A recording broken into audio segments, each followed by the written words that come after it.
एक लिस्ट ऐसी होती है जो तुम कभी नहीं बनाते हो, वो है तुम्हारी दवाई की लिस्ट। वो लिस्ट दूसरा बनाता है, डॉक्टर बनाता है, कोई दूसरा बनाता है, वो लिस्ट तुम नहीं बनाते। आटा, चावल, दाल, शक्कर, साबुन, सर्फ, पाउडर, जो भी सामग्री तुम्हें चाहिए उसकी लिस्ट तुम बना लोगे। पर एक लिस्ट ऐसी होती है तुम्हारे रोग की, बीमारी की, स्वास्थ्य की, जिसकी लिस्ट तुम कभी नहीं बनाते, दूसरा बनाता है, डॉक्टर बनाता है। उसी तरह तुम तुम्हारे कर्म की लिस्ट बना सकते हो कि तुमने कैसा कर्म करा है, पर भाग्य की लिस्ट तो मेरा महादेव ही बना पाता है। आप कर्म की लिस्ट बना सकते हो।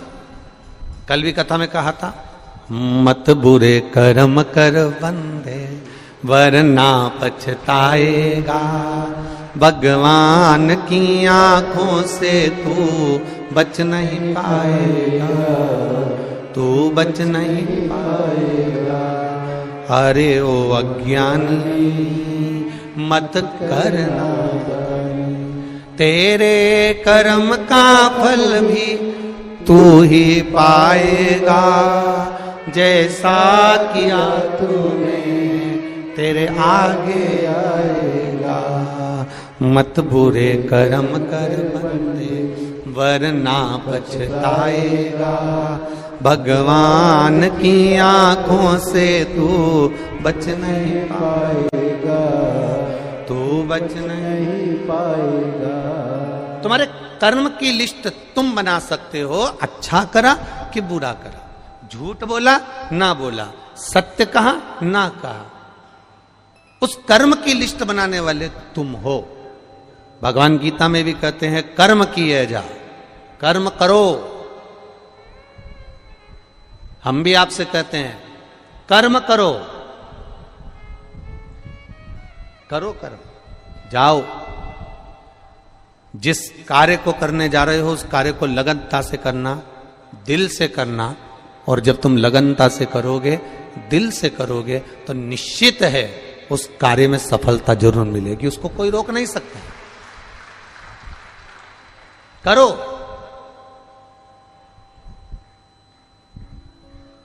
पर बहुत अरमान रखकर नहीं, भीतर अरमान वो होना चाहिए कि मेरा बाबा, मेरा राम, मेरा कृष्ण, मेरा शिव जो देगा, मेरा बाबा जो मुझे प्रदान करेगा वो कम नहीं देगा, जो देगा वो बहुता में देगा और उसकी कोई होड़ नहीं हो सकती।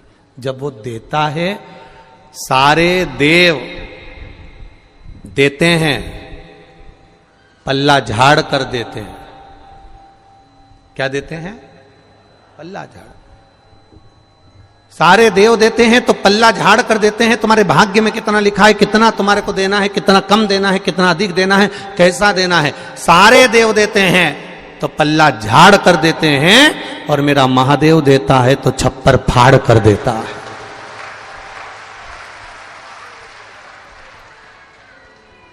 उसकी करुणा कब नहीं है, उसकी करुणा। बहुत जोरदार आवाज है जी जी, बहुत बढ़िया।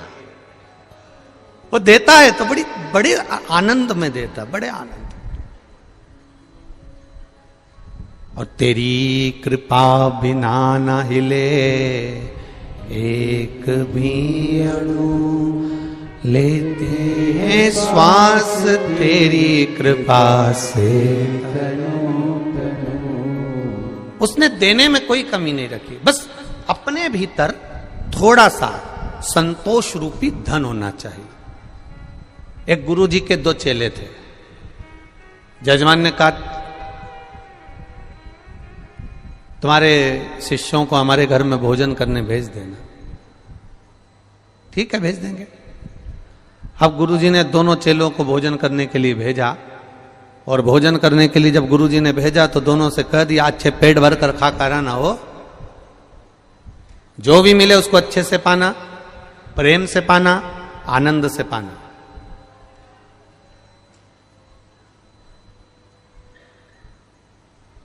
जो ज्यादा भाव खाता है वो बाद में ट्रेन में बैठ के बड़ा पाव खाता है। इसीलिए गुरुजी अपने चेले से कहते हैं कि थोड़ा सा सावधानी से जाना, जैसा मिले वैसा पाना, नखरे नहीं करना, अच्छे से रहना, प्रेम से रहना। शिष्य दोनों चल दिए।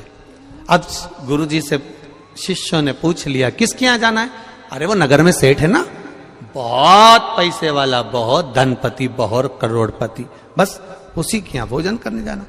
अब दोनों शिष्य चले और दोनों शिष्यों ने जाकर सुंदर भोजन प्रसादी ग्रहण करी। चांदी की थाली में भोजन आया, श्रीखंड आया, रबड़ी आई, रसगुल्ला आया, पूड़ी आई, सब्जी आई। इन दोनों ने खूब खाई। खाने के बाद सेठ जी आए और उन्होंने दोनों का तिलक करा। तिलक कर कर दोनों को 2-2 रुपए दे दिए। कितने रुपए दिए? जम के बोलो जरा। 2-2 रुपए उनको दिए। अब 2-2 रुपए उनको दिए। दोनों दोस्त जाने लगे, शिष्य जाने लगे। एक बड़ा खुश था, बड़ा प्रसन्न।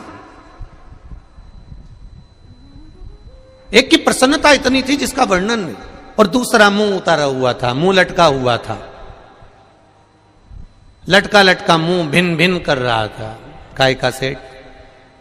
काय का सेठ? बताओ। भिखारी 2 रुपया दिया। काय का सेठ? भिखारी 2 रुपया दिया। अब एक प्रसन्न है और एक का मुंह उतरा हुआ है। एक की प्रसन्नता है और एक का मुंह उतरा हुआ है। अब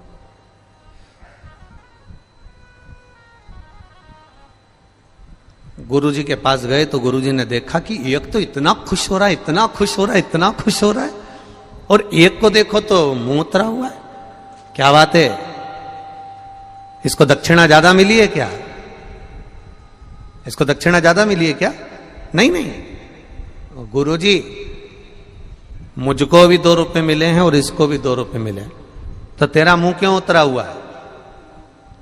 अरे गुरुजी पूछो ही मती, चांदी की थाली में खाना खिलाया,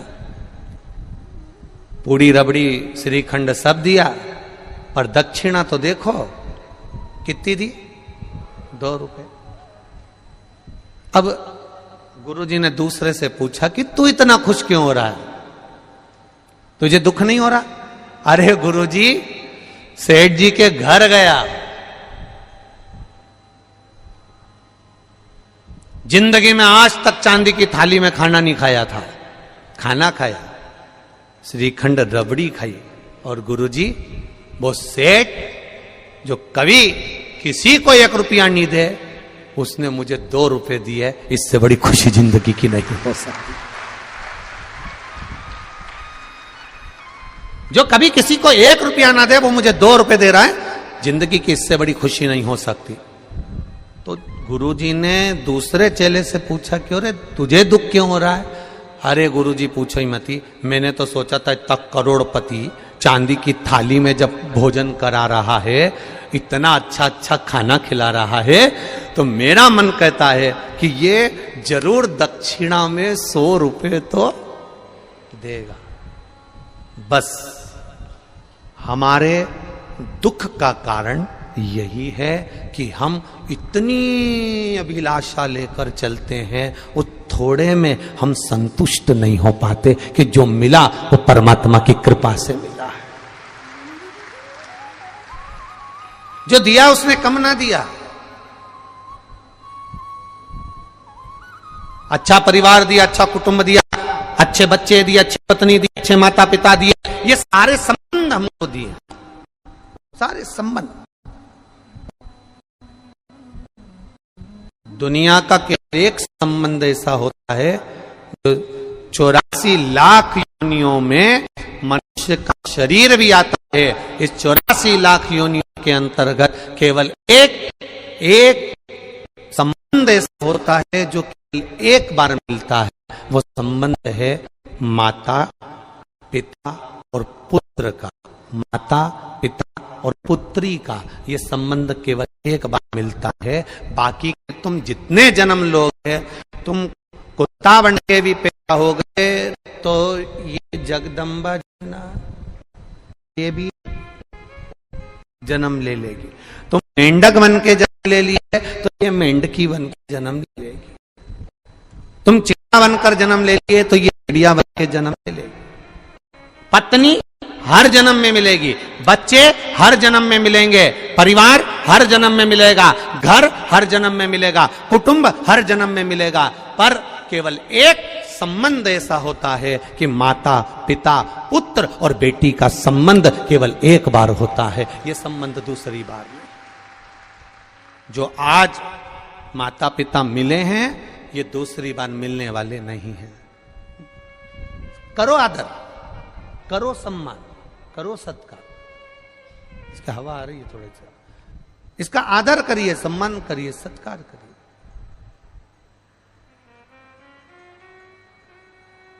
तुम लोग खड़े हो जाते हो ना, इसलिए आस्था वाले तुम्हें दिखाना बंद कर देते हैं। बार बार तुम लोग हाथ हिलाते हो। आप बैठे रहोगे अपनी जगह पर, कथा का रस तत्व ग्रहण करो कि टीवी की ओर देख रहे हो, इशारा करना। आप लोग आनंद लो, कथा का रस तत्व ग्रहण करो। महाराज, संबंध एक है, वो माता पिता का संबंध है। और वो माता पिता का जो संबंध है बच्चों से, वो संबंध केवल एक बार रहता है। पुत्र का माता पिता के प्रति, बेटी का माता पिता के प्रति, बाकी का कोई संबंध बार बार नहीं होता। बार बार नहीं, कोई संबंध। ये एक ही बार मिला है, बाकी के सारे संबंध मिलते जाए, मिलेंगे। करो भजन। तुम्हारे समान की लिस्ट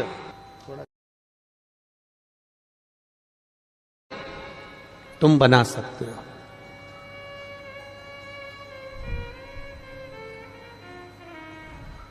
पर एक लिस्ट है तुम्हारी दवाई की जो डॉक्टर बनाता है। कर्म की लिस्ट तुम बनाओ। मैं मृत्युलोक में जन्मी हूं, मैं इस मृत्युलोक में आई हूं, अच्छा कर्म करूंगी, अच्छा कर्म करूंगा। जिंदगी में कोई ऐसा कार्य कर कर जाऊं कि अंत समय में वो परमात्मा से मिलन हो जाए। और जब उस परमात्मा से मिलन होगा तो वो मिलन फिर आखिरी होगा, आखिरी। और वो धैर्यता, वो आनंदता हमारे भीतर प्रकट होना चाहिए। और वो विश्वास से प्रकट होगी। मानो तो मैं गंगा मां हूं, ना मानो तो बहता पानी। आप मानो तो गंगा जी है, नहीं तो नहीं है। आप मानो तो कुबेरेश्वर धाम का कंकर शंकर है, और ना मानो तो वो तो तुम्हारे गांव में भी कंकर है। मानो तो उसके ऊपर विश्वास लेकर अगर कुबेरेश्वर धाम आए हो, भरोसा लेकर अगर कुबेरेश्वर धाम आए हो, और बाबा के चरणों में बैठकर अगर कथा सुन रहे हो, श्री शिवाय नमस्तुभ्यम कह रहे हो, तो ये भी विश्वास मानकर जाना कि वो तुम्हारा बैग नहीं खोलने देगा, 3 महीने में वापस बुला ही लेगा। भरोसा रखिए, विश्वास, दृढ़ता।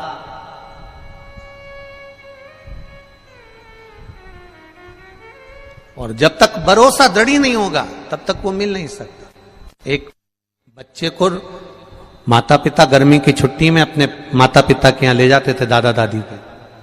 बच्चा रोज हर गर्मी की छुट्टी में दादा दादी के यहाँ जाता था। बच्चा हर गर्मी की छुट्टी में दादा दादी के यहाँ पहुंचता था।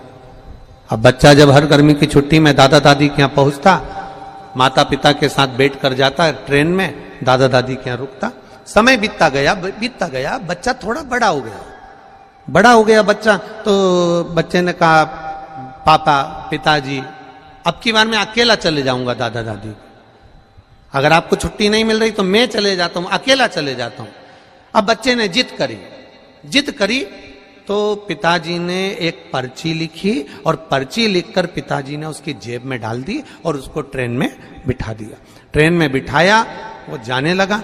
अकेला जिंदगी में पहली बार गया था, पहली बार घर से बाहर निकला था। अब पर्ची डालकर जेब में पटक दी और उसको वो चल दिया। ट्रेन में बैठा, बेटा घबराना नहीं हो, चिंता मत करना हो, मजा आएगा, तेरे चाचा जी मिलेंगे, तेरे काका जी मिलेंगे, वो तुझको उतार लेंगे, तो टेंशन मत लेना हो। बच्चा जा रहा है, उसको थोड़ा सा भय लगा। जैसे ही टीसी आया, चेकर आया और उसको भय लगा। जब उसको भय लगा तो उसने सोचा कि ना जाने पिताजी ने जेब में क्या रखा है, देखूं तो सही। और उसने जेब में से पर्ची निकाली और पर्ची निकालकर जेब में से पढ़ा तो उस पर्ची में लिखा था, चिंता मत कर, बैठे रहे, मैं पीछे वाले डब्बे में बैठा हूं, तो टेंशन मत ले। बच्चा निर्विज्ञ हो गया। अब बच्चे को रत्ती भर की चिंता नहीं है, अभी टेंशन था, अभी चिंता थी। पर्ची पढ़ी और पर्ची में लिखा था कि मैं पीछे वाले डब्बे में बैठा हूं, तो चिंता मत कर, तेरे पीछे ही बैठा हूं, तो चिंता मत कर, आराम से बैठे रहे, आराम से चलते रहे, आराम से दादा के घर जा, तो चिंता मत करना, मैं पीछे बैठा हूं, चिंता करने की जरूरत नहीं है। बस वो पर्ची कुबेरेश्वर धाम में प्राप्त होती है कि आप चिंता मत करना, मेरा महादेव तुम्हारे साथ पीछे पीछे चल रहा है। अकाल मृत्यु वो मरे जो काम करे चंडाल का, काल उसका क्या बिगाड़े जो भक्त हो महा। वो चल रहा है तुम्हारे पीछे पीछे, हर पल, हर घड़ी, हर क्षण चल रहा।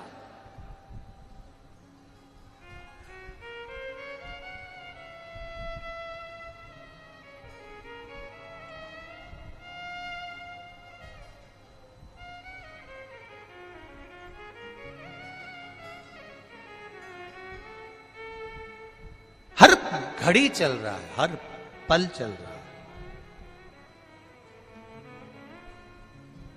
आज एक दिल्ली की कोई बहन, कोई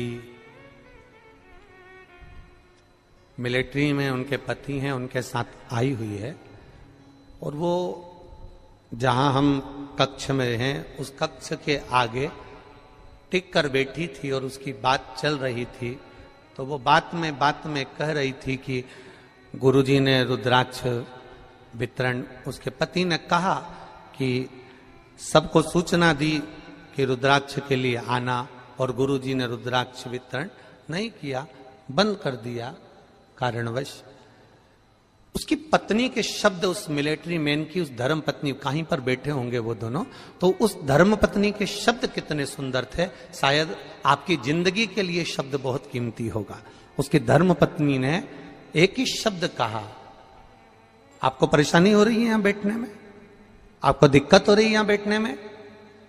नहीं नहीं नहीं, क्या कहना चाहती है? अब रुद्राक्ष तो मिल ही नहीं रहा, भले ना मिले, मैं भोलेनाथ जी से ये कहकर जा रही हूं, मेरी जिंदगी में, मेरे बच्चों की जिंदगी में, मेरे पति की जिंदगी में कभी रुद्राक्ष की जरूरत ही नहीं पड़े, बस ऐसी कृपा करना, ऐसी करुणा करना। हम आए हैं,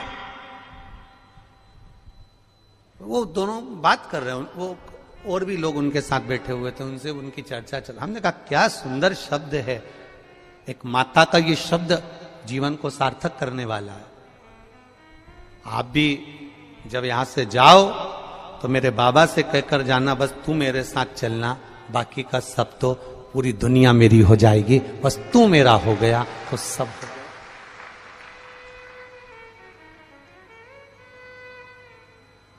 अगर तू मेरा है तो दुनिया सब मेरी है, और तू नहीं तो फिर कुछ नहीं, कुछ नहीं। महाराज, भगवान का एक नाम है भिक्षुवर, और भिक्षुवर अवतार की कथा कल चल रही थी। भगवान शंकर जब सत्यारथ के मर जाने के बाद उसकी धर्म पत्नी गर्भ से थी और वह धर्म पत्नी भी बच्चे को जन्म देकर घाट पर छोड़कर जब पानी पीने के लिए गई तो घड़ियाल ने, मगर ने उसको पकड़ लिया और वो धर्म पत्नी भी मर गई। पार्वती जी के मन में संशय आ गया था, पार्वती जी के मन में संशय प्रकट हो गया था कि ये शंकर भगवान की उपासना करता है, ये शिव का भजन करता है। राजा सत्यारथ शंकर भगवान को जल चढ़ाता है, राजा सत्यारथ भगवान शंकर की आराधना करता है, शिव की आराधना करता है। उसके बाद भी इसके प्राण छूट गए। इसकी धर्म पत्नी वो भी भगवत भजन में डूबी रहती है, उसके प्राण छूट गए। इसकी राज सत्ता चली गई, उसका वैभव चले गया, उसका बच्चा नदी के घाट पर पड़ा हुआ है। शिवजी के सामने प्रश्न का अंबार था, भगवान शंकर के सामने ढेर प्रश्न थे।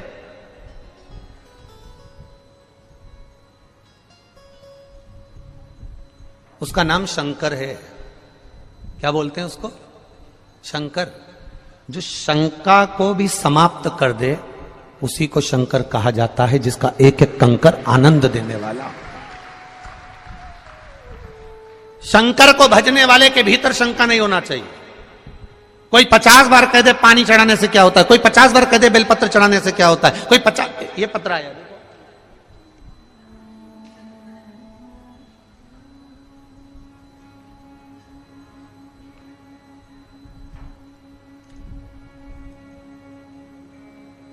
मेरा नाम पुनीता उपाध्याय है, ग्राम कारो, जिला बलिया। फोन नंबर ये है, कहीं बैठी हो पुनीता उपाध्याय, ग्राम कारो, जिला बलिया। फोन नंबर ये, कहीं बैठी होंगी तो स्मरण करेंगे। मेरे भोले बाबा का क्या बखान करूं, जितना भी वर्णन करूं उतना कम है। आप भी हमारे साथ पत्र पढ़ा करो जो टीवी पर दिखाया जाता है। जितना वर्णन करूं उतना कम ही है। मैंने पशुपति व्रत किया था, जब 5वां व्रत पूरा होने पर रिजल्ट रेलवे का आने के लिए मैंने कहा था, क्योंकि पहले एग्जाम दे चुकी थे तो परंतु उसमें पास नहीं हुए थे। अब की रेलवे का एग्जाम दिया तो मैंने पशुपति व्रत करा, बेलपत्र शहद का प्रयोग कर कर शिव जी को अर्पण करा और बाबा से विनती करी, बाबा ऐसी कृपा करना, ऐसी दया करना, ऐसी करुणा करना कि इनका रेलवे में हो जाए। और बाबा की कृपा से जैसी 5वां पशुपति व्रत पूर्ण हुआ और बाबा की कृपा से उनका रेलवे में सिलेक्शन हो गया। ये शिव तत्व है, ये घड़ी है। जो शंका रखकर शिव की आराधना करता है उसके भीतर शंका के कारण शिव प्रवेश ही नहीं कर पाता।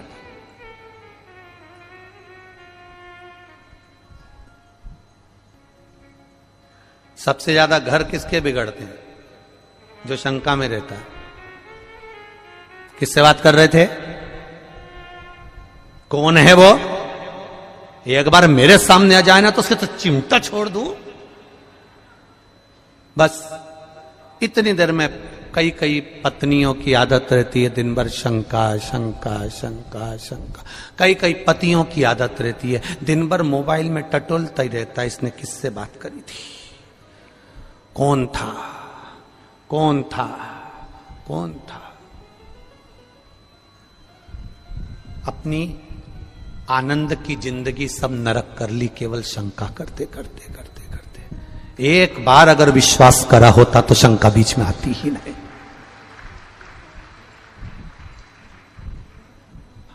हमारे सनातन धर्म के अंदर,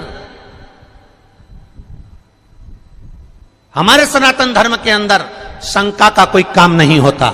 हमारे सनातन धर्म के अंतर्गत केवल विश्वास करा जाता है कि पत्थर की मूर्ति में भी राम होता है। हमारे सनातन धर्म के अंतर्गत शंका का कोई काम नहीं होता। हमारे सनातन धर्म के अंतर्गत केवल विश्वास होता है कि रामचरितमानस के एक एक पन्ने में एक एक शब्द में राम समाया होता है, उसको समझने वाला होना चाहिए।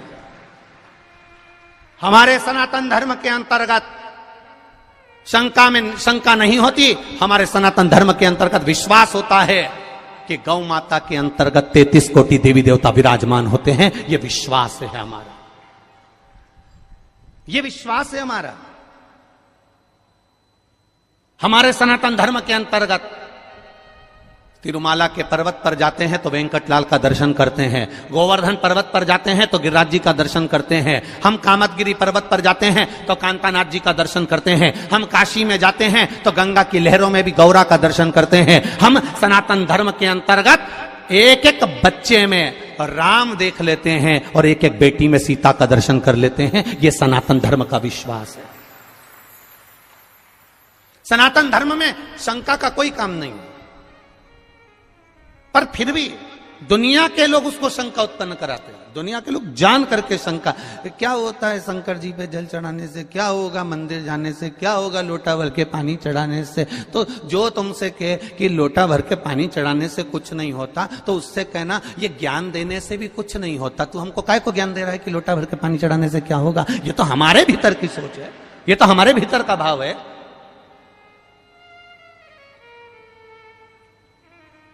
शिव का जो भक्त होता है वो विश्वास पर जीता है, भरोसे पर, दृढ़ता पर जीता है। दुनिया कुछ भी कहे, वो अपनी भरोसा, अपनी दृढ़ता शंकर के चरणों में रखता है, शिव के चरण।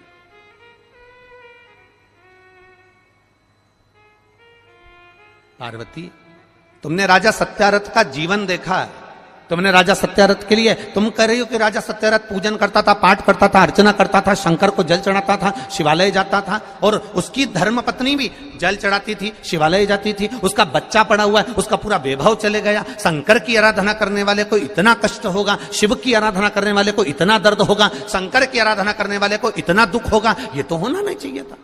ये दुख कैसे आया?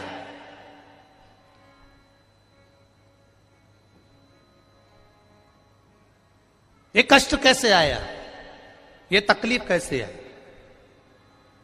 शिव जी ने कहा, पार्वती चल मैं तुझे घुमा के लाऊं, और घुमाया। जलाशय में पार्वती जी को पूरी लीला का दर्शन करा दिया कि पूर्व समय के भोग के कारण, पूर्व समय के दूसरे का सामान ले लिया था, दूसरे के घर पर आक्रमण कर दिया था, दूसरे का वैभव चुरा लिया था, दूसरे का धन चुरा लिया था, दूसरे की सत्ता चुरा ली थी।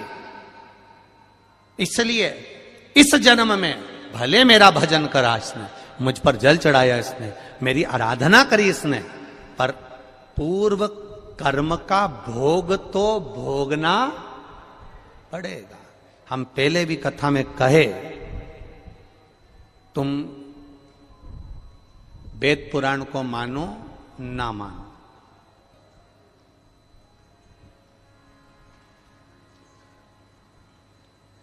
तुम धर्म शास्त्र को मानो ना मानो, तुम अपने बड़ों को मानो ना मानो, तुम अपने गुरु को मानो ना मानो, पर इतना जरूर मानकर चलना कि कर्म का भोग तो परमात्मा को भी भोगना पड़ा, तो अपन तो मनुष्य हैं, भोगना पड़ता ही है, पड़ेगा। कोई तुमसे कह दे मेरे पास आकर बैठ जा, मैं दुख नहीं आने दूंगा, कोई तुमसे आकर कह दे कि मेरे पास आकर बैठ जा, मैं ऐसा काम कर दूंगा कि तुम्हारे जीवन में दुख नहीं आएगा, तकलीफ नहीं आएगी, कष्ट नहीं आएगा, तो समझ लेना कि ये बेवकूफ बना रहा। दुख आएगा, कष्ट आएगा, रोग आएगा, बीमारी आएगी, तकलीफ आएगी, क्योंकि पूर्व के कष्ट का, पूर्व के कर्मों का भोग हमको भोगना है।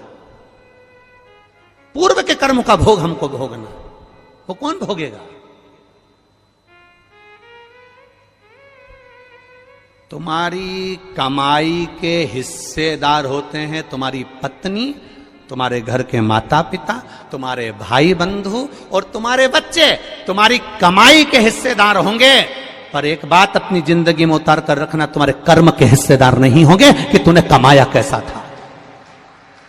तुम्हारी कमाई के हिस्सेदार तुम्हारी पत्नी भी होगी, तुम्हारे बच्चे भी होंगे, बेटा भी होगा, बेटी भी होगी, माता भी होगी, पिता भी होंगे, भाई भी होंगे, बंधु भी होंगे, बहनें भी होंगी, उनके सारे रिश्तेदार होंगे, तुम्हारी कमाई के हिस्सेदार होंगे, पर तुम्हारे कर्म के हिस्सेदार नहीं हो सकते। कर्म का भोग तो तुझे अकेले ही भोगना है। तब वो परमात्मा भी कहेगा कि तेरा क्या होगा रे कालिया, फिर वो भी कहेगा कि होगा क्या,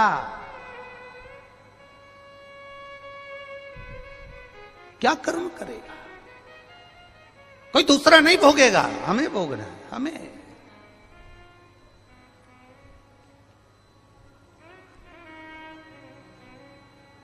महाराज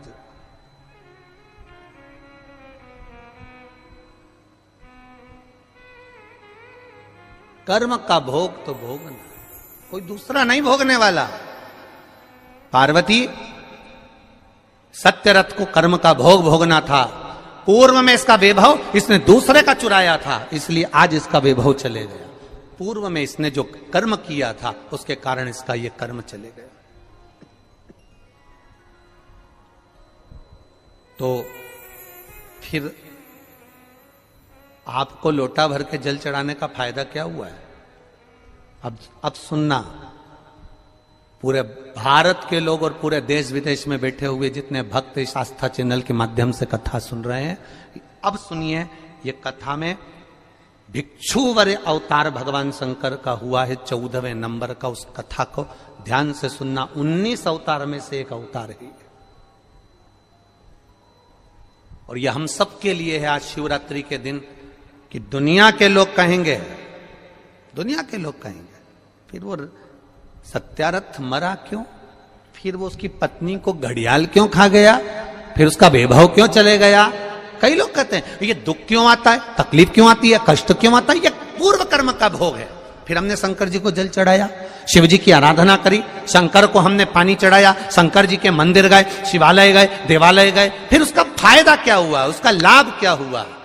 तो फिर शंकर भगवान ने पार्वती जी से कहा अब उसका जल चढ़ाने का लाभ तुम देखो पार्वती, तुम देखिए। देवराज नाम का चोर ब्राह्मण था, ब्राह्मण कुल में जन्मा था, पर चोरी कर कर धन लाया।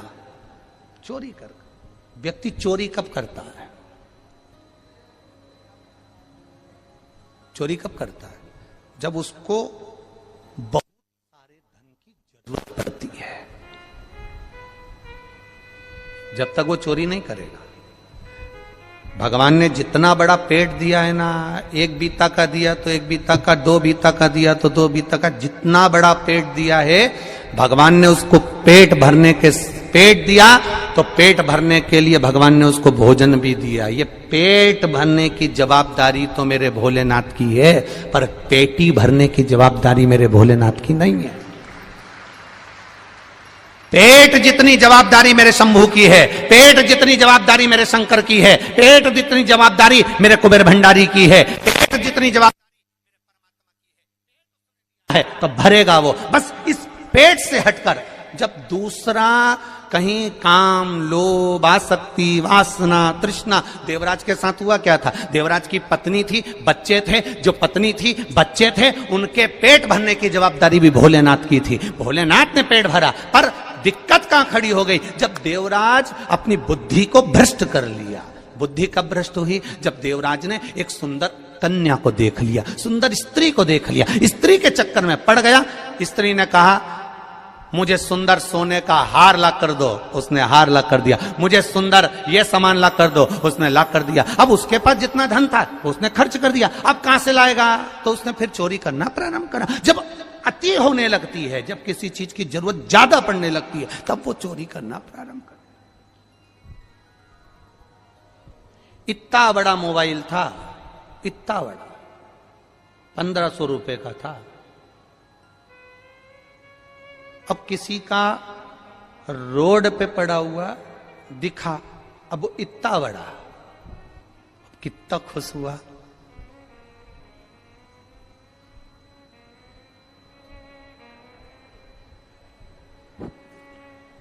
उठा लिया। आसक्ति बढ़ गई, लोभ बढ़ गया, ले गया, चले गया, बढ़ गया लोभ, ले गया वो। अब क्या कभी मोबाइल बेकार नहीं होगा? अरे बोलो तो जम के जरा जीजियो, नहीं होता क्या? कभी नहीं होता क्या? होता है। मालूम पड़े लेकर गया था, जेब में से गिर गया, स्क्रीन टूट गई, बेकार हो गया, कितने दिन चलेगा? पर यदि वही मोबाइल जो मिला था और एक बार अनाउंस करवा देता कि साहब ये मोबाइल मिला है, जिसका भी हो, ये कलर है उसका, ये मोबाइल है उसका, नंबर बताकर वो मोबाइल लेकर चले जाए। अगर वो मोबाइल उस व्यक्ति तक वापस पहुंच जाता तो उसके हृदय से, दिल से जो आशीर्वाद निकलता। वो एक मोबाइल ये तो साधारण सा था, वो कटे हुए सेव फल का आ जाता, एप्पल का आ जाता, अगर केवल समर्पण का भाव जागृत हो जाता था। समर्पण का भाव।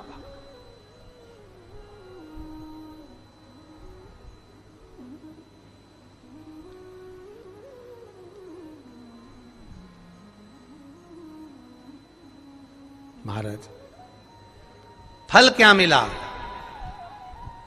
जल चढ़ाने का फल क्या है? शिव जी ने कहा देवराज की कथा याद रखो, शंकर जी के मंदिर में चोरी कर का धन लेकर गया, वापिस लौट कर आया, आने के बाद बेलपत्री के वृक्ष के नीचे बैठा था और स्वास्थ्य खराब हुआ, शरीर में ताप पड़ा, बीमारी हो गई, रोग हो गया, मर गया।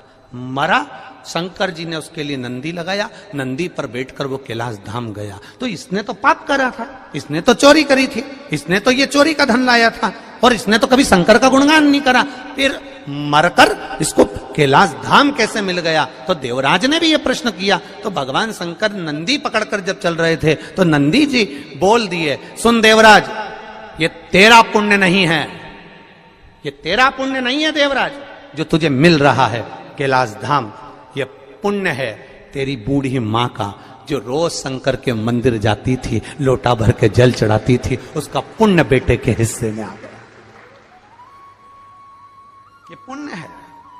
ये इतने जजमान बैठे हैं 15-16, ये इन जजमानों का तो पुण्य है, परंतु इनके बच्चों को भी ये सोच लेना चाहिए, इनके बेटे और बहुओं को भी ये सोच लेना चाहिए, सबसे ज्यादा प्रसन्न होना चाहिए इनके बेटे और बहुओं को, इतना खुश होना चाहिए कि हमारे माँ बाप का कोई तो पुण्य होगा जो शिव महापुराण की कथा के यजमान बनकर बैठे हैं, कोई तो पुण्य होगा। प्रसन्नता होना चाहिए।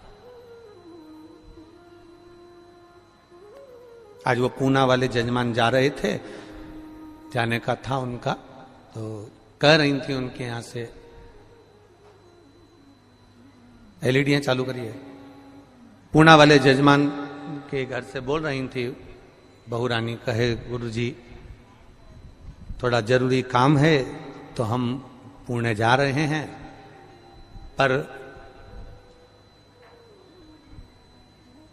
जाते जाते हमको कुछ नहीं चाहिए, बस जजमान पद जैसे यहां मिला है ऐसी कृपा एक बार कर दो कि ऐसी जजमान पद पुणे में भी एक बार मिल जाए, बस महादेव से ये प्रार्थना,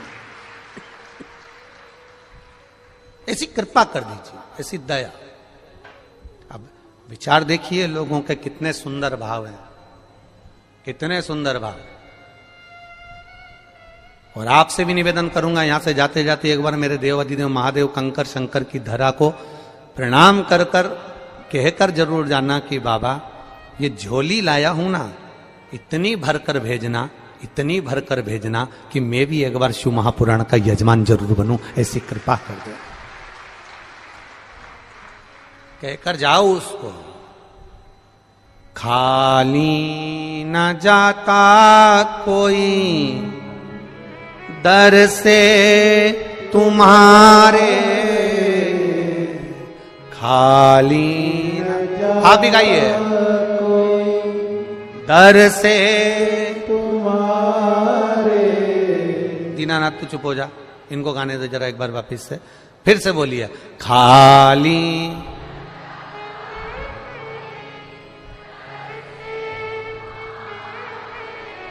मैं भी खड़ी हूं नन्ही बाहें पसारे, मैं भी खड़ा हूं,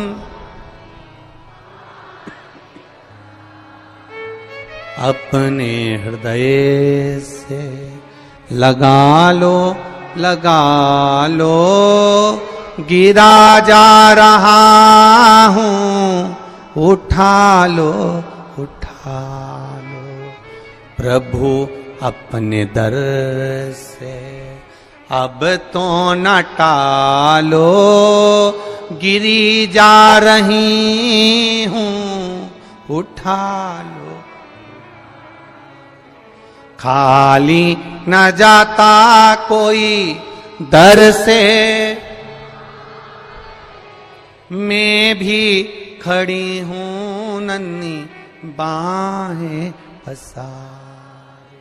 बाबा तेरे दर से कोई खाली नहीं गया, जो आया वो झोली भर कर ले गया। तो फिर मेरे लिए क्यों ना प्रभु, मेरे लिए क्यों ना।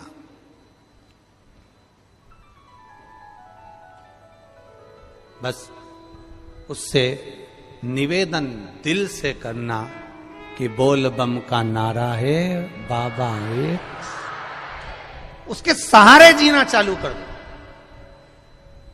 शंका में नहीं जीना है, हमें विश्वास में जीना है।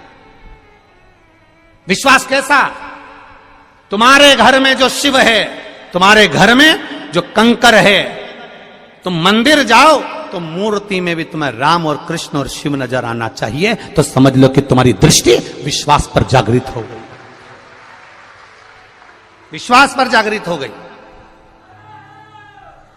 अब कहे लोग शंका और विश्वास में बहुत अंतर है महाराज। शंका तुरंत उत्पन्न हो जाती है, शंका तुरंत आ गई। किसी ने कुछ बोला और तुम्हें शंका आई, किसी ने कुछ कह दिया और उसमें शंका। अब शंका तो अभी सोशल मीडिया पे कितना कितना चल रहा है। हम कहें जितने लोग सोशल मीडिया पे डाल रहे हैं कि इतने सारे मर गए ने, इतने सारे जी गए ने, ऐसी भगदड़ हो गई। जब पूरी जमाने भर की मीडिया यहां पर है तो भगदड़ का एक सीन भी बता देते जिंदगी में। तुमने लिखा तो था कि भगदड़ हुई, रुद्राक्ष फेंका, ये करा वो करा, दिखाते तो सही एक बार कि इतने मर गए, इतने जी गए। कभी विचार, यहां आप भी बैठे हो, थे कि नहीं थे 15 तारीख को? बोलो, जम के बोलो, थे ना? कोई भगदड़ का सीन दिखा कि लोग भगे हों, दौड़े हों और मर रहे हों? कहीं दिखा हो तो बताना, दोनों हाथ उठाकर बताना एक बार कि दिखा हो तो बताना। कहीं नजर आया हो? अब किसी को हार्ट अटैक हो गया तो कह दिया भगदड़ हो गई। महाराज उसके शरीर पर किसी का एक जूता पड़ा हुआ दिखा हो, किसी का पांव पड़ा हुआ दिखा हो, किसी को खरोच आती हुई दिखी हो तो जरूर बताना। यह महादेव की धाम है, इसको बदनाम करने का प्रयास मत करिए।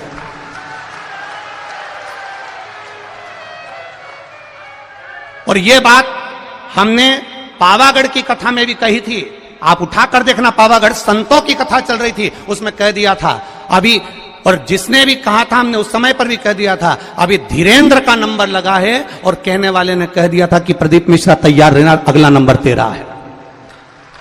तो ये तो सनातन धर्म के द्रोही हैं, द्रोही। इसीलिए जीजियों, रुद्राक्ष इसलिए नहीं बांट रहा हूं, थोड़ा शांति रखो। और ये बात हमने सीहोर के भी बजरंग दल के वो जगदीश कुशवाहा जी को भी हमने कही थी नदी चौराहे पर गाड़ी रोककर कि मेरा मन कर रहा है अब की बार जगदीश भैया कि अंदर जो भी कथा सुनने के लिए आए उसको गौशाला का गौमूत्र का छींटा दिया जाए, जिससे मालूम तो पड़ जाए कि मेरा सनातनी आया है, मेरा सनातनी आया है, मुझे मालूम पड़ना चाहिए। पर उन्होंने कहा गुरुजी इतने सारे लोगों पर अपन गौमूत्र छीटेंगे, किसी को बुरा हमने कहा सनातनी होगा तो काहे का बुरा लगेगा, क्यों बुरा लगेगा? ये सब सनातन धर्म के द्रोही हैं कहीं ना कहीं। बस उनको तो किसी ना किसी रूप में कोई ना कोई बवाल मचाकर ये रुद्राक्ष महोत्सव कैसे भी कैंसिल कराने के लिए तत्परता थी इनकी, और इन्होंने पहले सोच कर रखा था। उसका विचार नहीं करना हमको। कथा सुनो, कथा का स्मरण करो और बाबा पर विश्वास रखो। मेरा भरोसा, मेरा विश्वास कहता है मेरे बाबा के दरवाजे से खाली नहीं जाओगे। 3 महीने में वो बुलाएगा और तुम फिर लेकर जाओगे। क्यों रुद्राक्ष रोका उसने? रुद्राक्ष अगर देने से रोका है तो सोच कर रोका होगा मेरे महादेव ने, किसी कारण से रोका होगा मेरे महादेव ने। क्या जोरदार लाइन चल रही थी, एक एक सीसीटीवी कैमरे की। पूरे ग्राउंड के अंदर 162 कैमरे लगे हुए हैं। कैमरे वहां भी लगे थे जहां पर रुद्राक्ष बट रहा था। 162 कैमरे पूरे चल रहे हैं और 162 कैमरे का सेटअप पूरे के पूरे हमारे ऑफिसों में लगा हुआ है। एक जगह पर कोई बता दे कि भगदड़ मची हो और कहीं किसी ने रुद्राक्ष फेंका हो। ये तो केवल कहीं ना कहीं किसी ना किसी रूप में बस कैसे भी रुद्राक्ष वितरण को बंद कराना था, और वो बाबा ने ही कराया होगा, हम तो ये मानते हैं। इसलिए कराया होगा कि तुम सबकी झोलियां जब वो भरेगा तो तुम 3 महीने में वापिस आओगे तो तब लेकर जाओगे, इसलिए भरेगा। और आज भी कमी नहीं रखी। आज भी मैं धन्यवाद दूंगा प्रशासन के इन पुलिसकर्मी भाइयों को जो लगे हुए हैं। इन पुलिसकर्मी भाइयों को मैं धन्यवाद दूंगा, कलेक्टर, एसपी और डीएसपी सबको, कि एसडीएम सर को। इनके पुलिसकर्मियों ने आज भी कम से कम 5 लड़कों को और 5 लेडीजों को पकड़ा जो केवल इधर उधर बैठ के भड़का रही थी कि चिल्लाओ जम के। उनके साथ एक कैमरे वाला भी चल रहा था कि चिल्लाओ मिश्रा जी मुर्दाबाद, और ये चिल्लाओ और वो चिल्लाओ और पत्थर मारो, कांच छोड़ो। आज भी 5 लेडीजों और 5 जेंट पकड़ के पुलिस वाले लेकर आए कि ये सब दूर बैठ बैठ के भड़का रही है। मैं धन्यवाद दूंगा इसी प्रशासन को जिसने इतनी मुस्तैदी रखी है उसके लिए। और समझने वाले नहीं समझ पा रहे कि कितना विरोध करने वाले लगे होंगे, कितनी चाल चल रहे होंगे, जरा विचार करिएगा एक बार।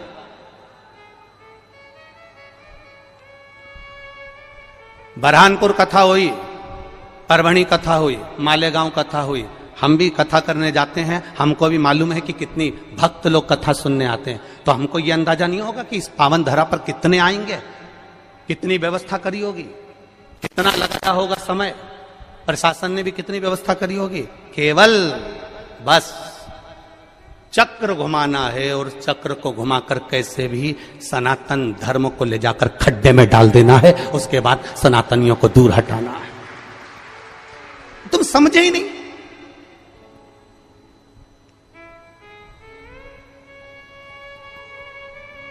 समझे? कहे आग लगे बस्ती में। और आपसे भी निवेदन करूंगा, कोई भड़काए, कोई कहे 200 रुपए का रुद्राक्ष मिलेगा, 500 रुपए का मिलेगा, 50 रुपए का। सीहोर के कुबेरेश्वर धाम का रुद्राक्ष पैसे से नहीं दिया जाता, निःशुल्क है। मेरे शंकर भगवान के नैन अश्रु से मिला है तुम्हारे लिए जिंदगी भर। और अब तो ये प्रयास रहेगा कि साल भर में कभी भी आ जाना, और मेरा विश्वास है खाली झोली नहीं लाओगे, इतना लेकर आओगे कि तुम लुटा कर जाओगे और रुद्राक्ष लेकर जाओगे। ये विश्वास, ये भरोसा।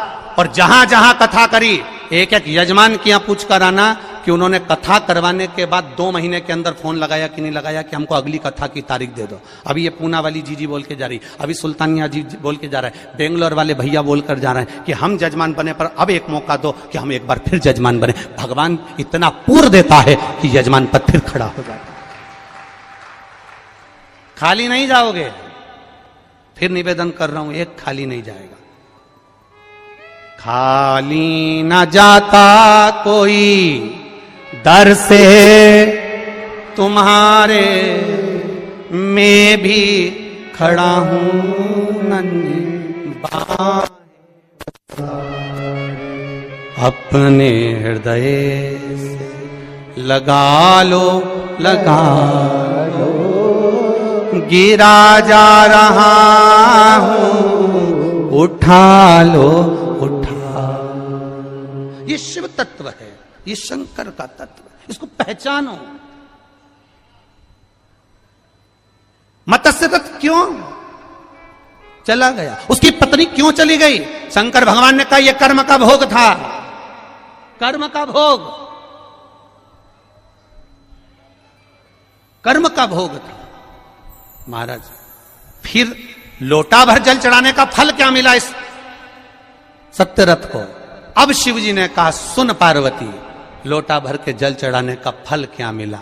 उसका फल ये है, अगर ये नारी गर्भ से होती, पानी पीने जाती और घड़ियाल इसको मार देता तो इसके घर में दिया जलाने वाला भी नहीं बचता, इसका पूरा वंश मिट जाता।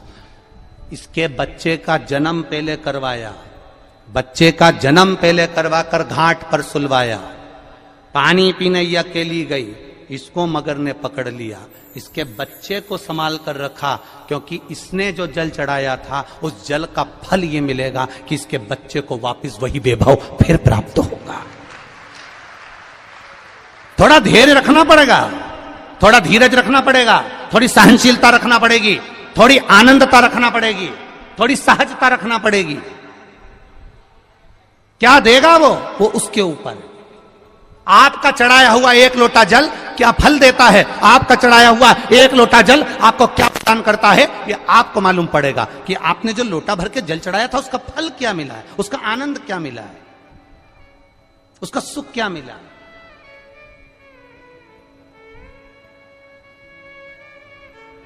और कई लोग कहते हैं गुरुजी इतने सारे लोग खो रहे हैं, इतने सारे लोग खो रहे हैं। हम उनसे निवेदन करेंगे, ये कुबेरेश्वर धाम पंडित प्रदीप मिश्रा का नहीं है, ये कुबेरेश्वर धाम आप सबका है। जब तक आपके रिश्तेदार आपको लेने नहीं आए तब तक यहां रहना, और अगर वो नहीं लेने आएंगे तो गाड़ी से हम छोड़ने जाएंगे तुम्हारे घर तक, तुम चिंता मत करना। गाड़ी से हम छोड़ने चलेंगे तुम्हारे घर तक, चिंता करने की जरूरत नहीं है। तुम अपने बाप के घर में आए हो, पिता के घर में आए हो, कुबेरेश्वर धाम में आए हो, तुम क्यों चिंता करते हो। अभी कल एक महिला बोल रही थी गुरुजी मेरे रिश्तेदार घर पहुंच गए, मेरे पास में किराए का पैसा नहीं। हमने समिति वालों से कहा किराए के साथ में इसके साथ एक लेडीज को, एक जेंट्स को भोपाल भेजो, भोपाल में जाकर इसका टिकट कटवाएं और उसको अमरावती का टिकट कटवाकर फिर उसको अमरावती को लाल डब्बा जो बस होती है, एक लाल कलर की बस होती है, उस बस में बिठवाकर उसको अमरावती भेजा। तो तुम ये क्यों सोच के बैठे हो वो खो गया, वो नहीं मिल रहा। जब देखो जब एक प्रश्न, इतने लोग खो गए, इतने लोग खो गए, तो ये सब खोने ही तो आए हैं उस महादेव में।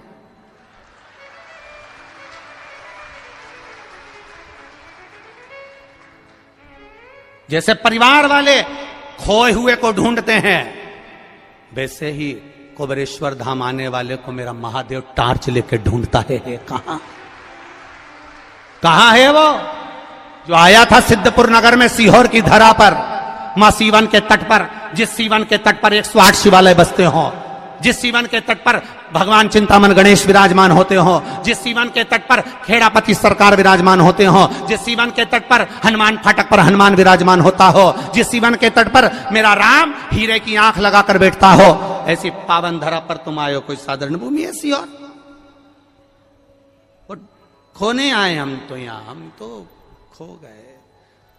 हम तेरी दुनिया में आकर खो गए, बस और क्या बचा। ये उसकी भक्ति है, ये शिव तत्व है महाराज शंकर का। और जब उस आनंद को हम जिए हैं महाराज, और उस मस्ती का आनंद, उस सुख का आनंद आप रूप बढ़ जाता है।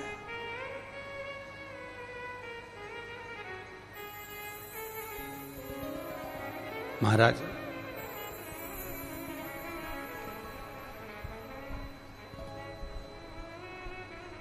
कब से खड़ी हूं झोली पसार, क्यों न सुनो तुम मेरी पुकार। कब से खड़ी हूं झोली पसार, क्यों न सुनो तुम मेरी। मुझे तेरा ही सहारा है मेरे भोले बाबा, मुझे तेरा ही सहारा है मेरे भोले बाबा। मैंने तुम्हें ही पुकारा है मेरे भोले बाबा, मैंने तुम्हें ही पुकारा है मेरे भोले बाबा।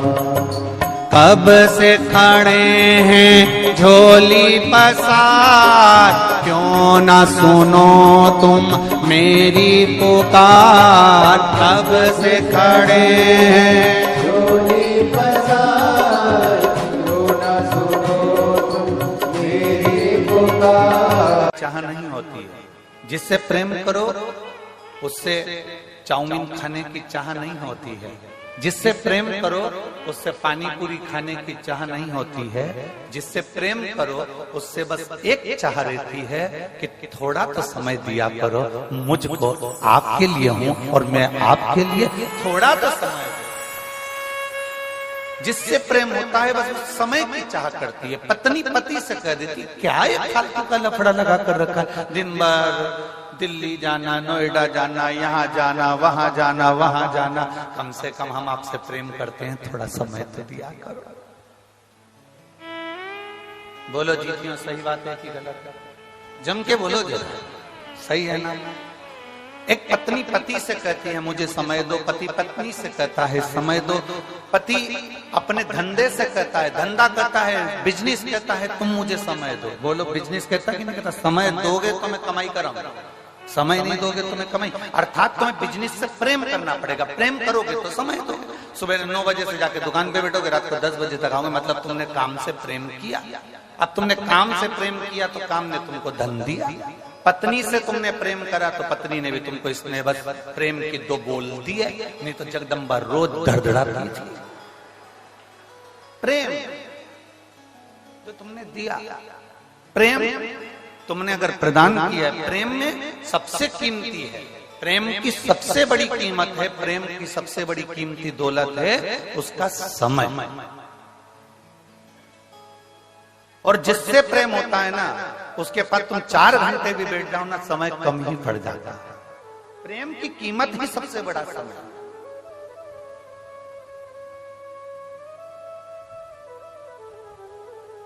अब गुरु को क्या चाहिए? चांदी के खड़ा ला कर दो, गुरु कभी कहता है? जम के बोलो जरा। गुरु कभी कहेगा कि मुझे गाड़ी ला कर दो, गुरु कभी कहेगा कि मुझे बंगला बना कर दो, गुरु कभी कहेगा कि तुम मुझे ये ला कर दो। गुरु केवल एक बात कहता है कि मैं हूं, तब तक थोड़ा समय दे दिया कर। समय देगा तो एक दिन वो समय तुझे भी कुछ ना कुछ जरूर देकर जाएगा ही। गुरु को क्या चाहिए? समय। पत्नी को क्या चाहिए? समय। पति को क्या चाहिए? समय। व्यापारी को क्या चाहिए? समय। क्योंकि जिससे हम प्रेम करें उससे हमें समय की अनुकूलता, समय प्रबलता में चाहिए। अब यहां तक तो बात समझ में आ गई कि आपको समय की कीमत समझ में आना चाहिए, और आगे तुम्हारे स्मरण में आना चाहिए कि वही समय जो तुम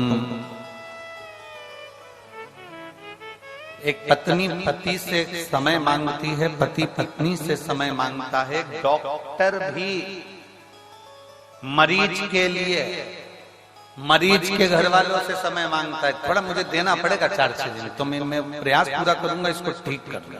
समय दोगे तो ना।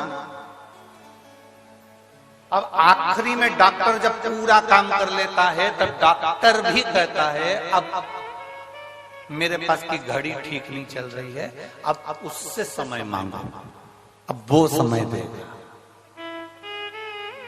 वो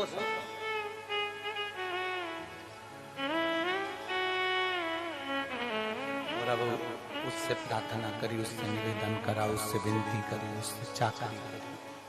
तो जब हम उससे प्रार्थना करें, उससे विनती करें, तो उसने भी अपने खाते खोल कर देखा, डायरी निकाली भोलेनाथ जी ने, और डायरी निकाल कर देखा, जरा देखो तो राम बाबू को देखो, राम बाबू को इसने शंकर जी को कितना समय दिया था, देखो जरा। तो इन्होंने कहा साहब वो सिरसा में कथा चल रही थी तारा बाबा की कुटिया में, तो ये 2 घंटे पहले तो कथा में आ गया था और 3 घंटे की कथा सुनी, और 3 घंटे की कथा में भी 2-4 आधा घंटा तो इसने यूं ही निकाल दिया घूमने फिरने में। तो इसका आधा घंटा तो काट दो, और बाकी का जितना समय बचा है एक काम करो, इसने शिव कथा में समय दिया, गुरु की सेवा में समय दिया, परमात्मा की सेवा में समय दिया, शिव पुराण में समय दिया, इसलिए इसकी अंत घड़ी में भी इसका समय बढ़ा दिया जाए, इसको समय दिया है। फिर वो कल वाली बात आ गई, अंत समय प्रभु आना पड़ेगा, वचन दिया तो निभाना पड़ेगा। आए ना आए प्रभु कुटुंब कबीला, अंत समय प्रभु आना पड़ेगा, वचन दिया तो निभाना और अंत समय प्रभु न पड़ेगा। तुमने समय दिया तो सामने वाले ने समय।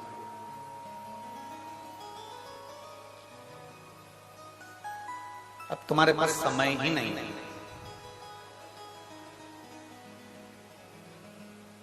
कल हमें गोविंद जी सुना रहे थे,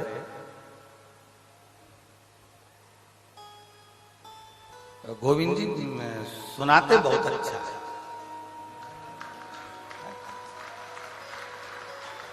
देखना गोविंद जी, हम कथाकारों पर भी कृपा करना। सुनाते बड़ा अच्छा। तो कह रहे थे गुरु जी से, एक बात सुनाऊं मैं आपको। मैंने कहा सुना।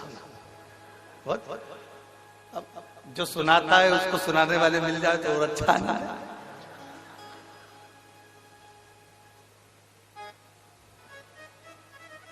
कल किसी एक भक्त का मैसेज भी आया, उसने कहा गुरु जी हरियाणा में सब दमदार लोग रहते हैं। हमने कहा तुम्हें कोई मिला क्या? हमने कहा एक ही भारी।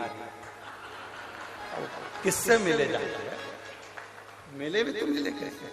अब कहने गुरु जी, एक बार बाबा जी के पास हम बैठे हुए थे और वो बोले गोपाल जी को कि गोपाल नहीं आया। तो कहा बाबा जी निकले हैं, अब आएंगे। तो वो गाड़ी से चले हैं नोएडा आदि से, तो वो धीरे धीरे धीरे धीरे पहुंचेंगे। अब लंबा सफर 300 किलोमीटर का। तो गोविंद जी कह रहे थे बाबा जी बोले उसको बोलो ना कि हेलीकॉप्टर उतार लाया।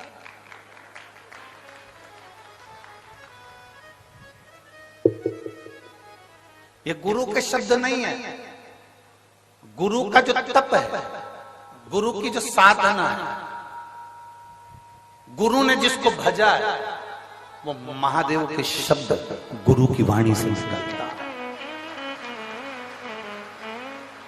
वो महादेव का शब्द गुरु की वाणी से निकलता है। हमने पहले भी आपको कथा में कहा, सियोर वाला महाराज कभी शिव पुराण की कथा नहीं बांट सकता और हमारी सामर्थ्यता भी नहीं। आप लाखों की संख्या में आते हो, रात भर से नींद नहीं आई, गोविंद जी से पूछो इनसे। और एक वो इनकी वो बेटी कहाँ गई, वो दिन भर सेवा में लगी रही, टेंट कहाँ कहाँ लगाना है, क्योंकि कल जितने पंडाल बनाए थे उसमें पांव रखने की जगह नहीं थी, एक भी पंडाल।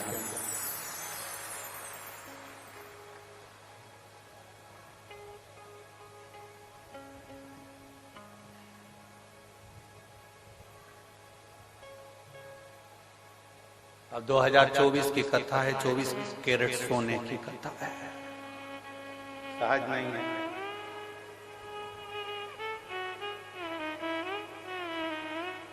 शिव तत्व,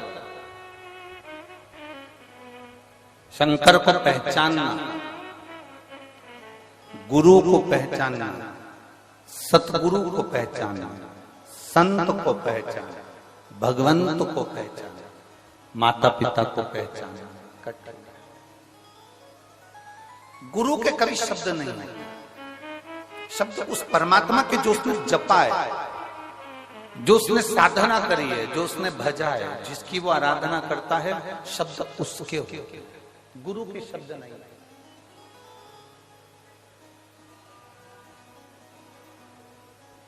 गुरु कोई वाणी नहीं बोलता, गुरु के शब्दों में परमात्मा के शब्द जुड़े हुए।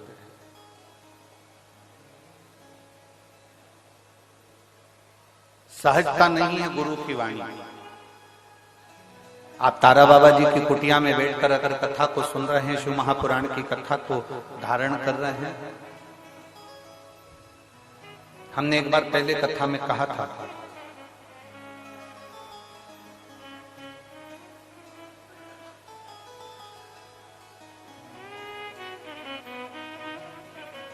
गाय जंगल में चरती है, परंतु कभी गाय कहीं फंसती नहीं है। बकरी जंगल में चरती है, बकरी कहीं पर फंसती नहीं है।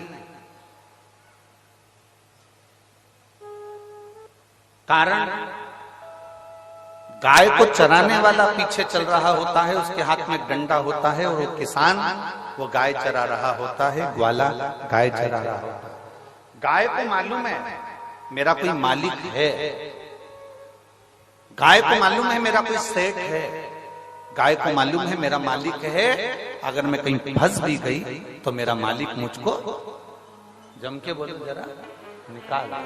बकरी को मालूम है कि मेरा मालिक पीछे चल रहा है, अगर मैं कहीं फंस गई तो मुझे मेरा मालिक निकाल देगा।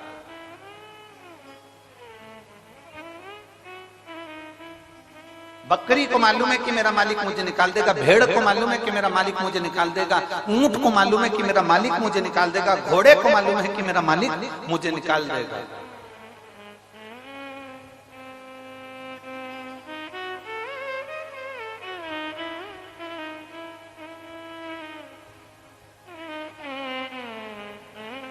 चिड़िया को भी मालूम है कि मुझे कोई ना कोई बाहर निकाल देगा, क्योंकि उसको एक अंदाजा है कि मेरा मालिक मेरे पीछे चल रहा है। गाय चराने वाला, बकरी चराने वाला, भेड़ चराने वाला, ऊंट चराने वाला पीछे चल रहा है। उसको मालूम है ये मैं अगर फंस गया कीचड़ में, अगर मैं कहीं फंस गया, उलझ गया तो मुझे कोई ना कोई निकालेगा, मुझे कोई ना कोई निकालेगा, ये पक्का। मेरा मालिक मुझे निकालेगा, ये पक्का।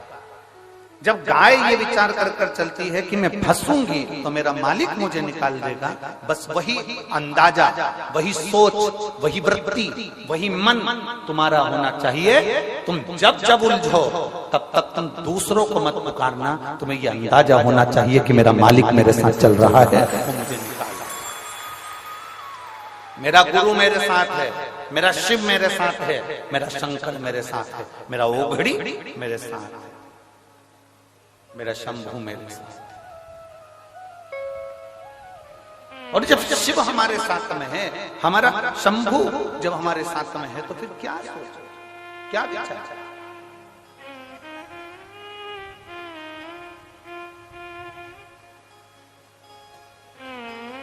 बहुत अच्छा बंगला देखोगे ना तो तुम्हारे मन में एक बात जरूर आएगी, इतनी सुंदर दीवार है ना, अंदर से बंगला कितना सुंदर।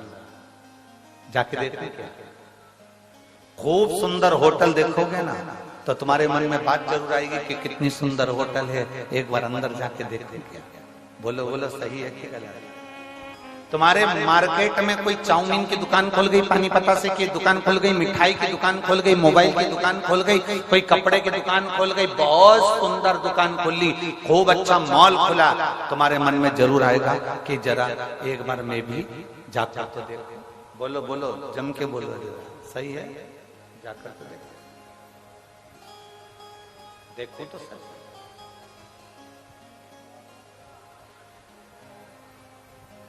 सुंदर कपड़े की दुकान तुम्हारे मन में आया कि मैं जाकर देखूं। सुंदर, बहुत सुंदर बंगला बना है, जाकर देखूं कि अंदर कोई है कि नहीं। मन में उत्सुकता। अच्छा एलिवेशन देखा तो तुम्हारे मन में भाव प्रकट हो गया कि मैं अंदर जाकर देखूं। अच्छी दीवार देखी, मन में उत्सुकता जाग गई कि अंदर जाकर देखूं। अच्छा एलिवेशन, अच्छी दीवार, अच्छी चौखट, अच्छा सब कुछ अच्छा देखा तो मन में जागरूकता जाग गई, मैं भी जाकर। अच्छा एलिवेशन देखकर लोग आपके घर में आते हैं, अच्छी दीवार देखकर लोग आपके घर में आते हैं, अच्छा कपड़ा देखकर लोग तुम्हारी दुकान पर आते हैं, अच्छी पर्दे देखकर लोग तुम्हारी दुकान पर आते हैं, तुम्हारे घर पर आते हैं, तुम्हारी चौखट पर आते हैं। जैसे अच्छी एलिवेशन, अच्छी दुकान, अच्छा कपड़ा, अच्छा मोबाइल, अच्छा किराना देखकर दुनिया के लोग आपकी दुकान में और आपके घर में आते हैं, उसी तरह मेरा महादेव तुम्हारा घर अच्छा देखकर नहीं, तुम्हारा कपड़ा अच्छा देखकर नहीं, मेरा महादेव तुम्हारा दिल अच्छा देखकर तुम्हारे घर में प्रवेश कर। मेरा महादेव कभी भी ये देखकर नहीं आया कि तुम्हारा मकान कितना बड़ा है, मेरा महादेव ये देखकर नहीं आया कि तुम्हारा घर कितना बड़ा है, मेरा महादेव ये देखकर नहीं आया कि तुम्हारे पास में संपदा कितनी है, मेरा महादेव केवल ये देखकर आया कि तुम्हारी चित्त वृत्ति में शिव की भक्ति कितनी है। और शंभो शरणे पड़ी मांगू घड़ी रे घड़ी,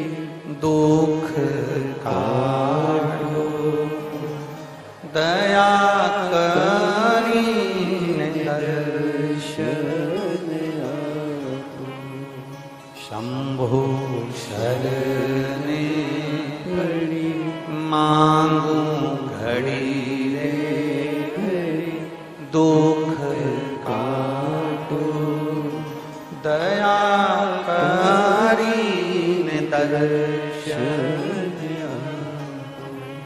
शिव कभी नहीं देखा कि तुम्हारे संपदा कितनी, दौलत कितनी, धन कितनी, वैभव कितना, सत्ता कितनी, गाड़ी कितनी। शंकर भगवान ने तो केवल एक चीज देखी है कि तेरा दिल कितना बड़ा है, तेरा मन, तेरी चित्तवृत्ति, तेरा व्यवहार कितना उच्च है। शंकर को तुम्हारी दौलत से, शंकर को तुम्हारे वैभव से, शंकर को तुम्हारे धन से कोई प्रीति नहीं, कोई प्रीति नहीं।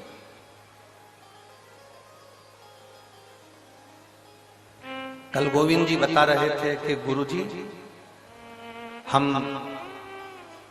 तारा बाबा जी से कहते थे कि आपकी झोपड़ी छोटी सी है, इसको बड़ा कर दें। तो बाबा जी कहते थे मुझे क्या करना बड़े महल में रहकर, मेरी झोपड़ी ही अच्छी है। बाबा जी हम कुछ अच्छा बना दें यहाँ पर, मुझे क्या करना, मुझे तुझसे कुछ नहीं बनवाना, मेरा जैसा है वैसा।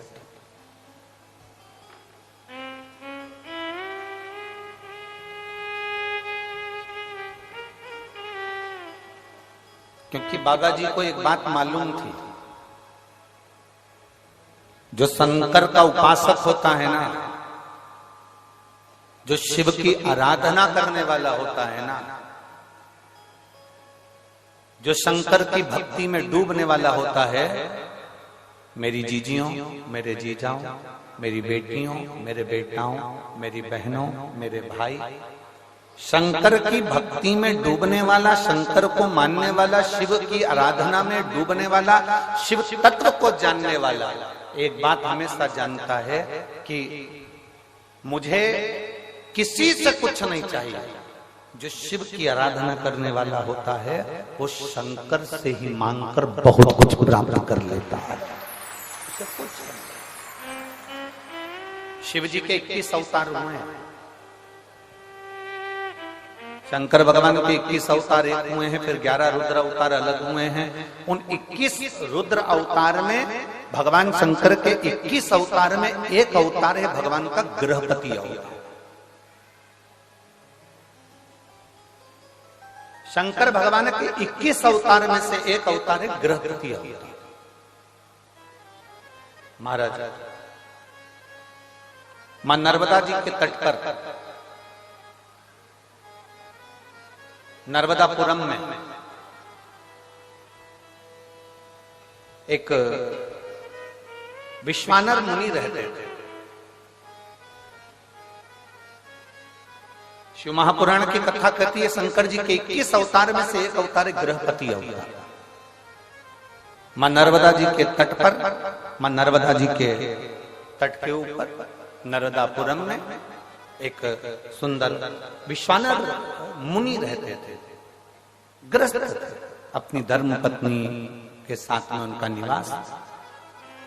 जैसे विश्वानर मुनि थे वैसे ही उनकी धर्म पत्नी।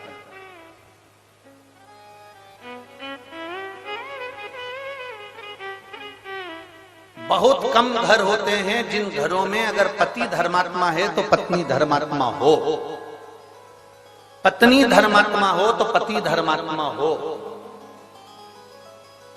बहुत कम। सोचे जाओ तो नहीं होता। हमने अभी यहाँ भटिंडा की कथा में एक बात कही थी, पंजाब में भटिंडा में कथा में करने आए थे, तब हमने बोला था अमिताभ का बेटा अमिताभ जैसा नहीं होता। हुआ क्या? जम के बोलो। सचिन तेंदुलकर का बेटा सचिन तेंदुलकर जैसा नहीं हो सकता। हुआ क्या? जम के बोलो जरा। नहीं।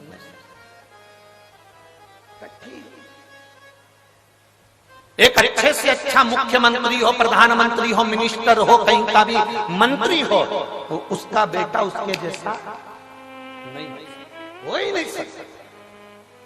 क्योंकि मेरे भोले बाबा एक बार जिसको जन्म दे देते हैं, एक बार जिसको जन्म दे देते हैं और उसमें इतना टैलेंट देकर पैदा करते हैं, उसमें ऐसा ज्ञान देकर पैदा करते हैं, उसके जैसा भगवान दूसरा नहीं बनाता, उससे कम बनाएगा पर उसके जैसा नहीं बना पाएगा।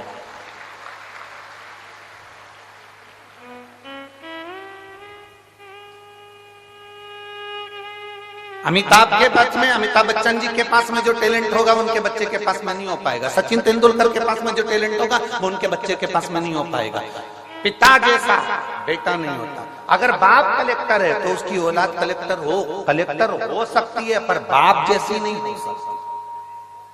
मिनिस्टर का बेटा मिनिस्टर बन सकता है पर उसके पिताजी जैसा नहीं बन सकता। कठिन है। एक शिक्षक का बेटा शिक्षक बन सकता है पर उसके जैसा नहीं बन सकता, उसके पिताजी जैसा।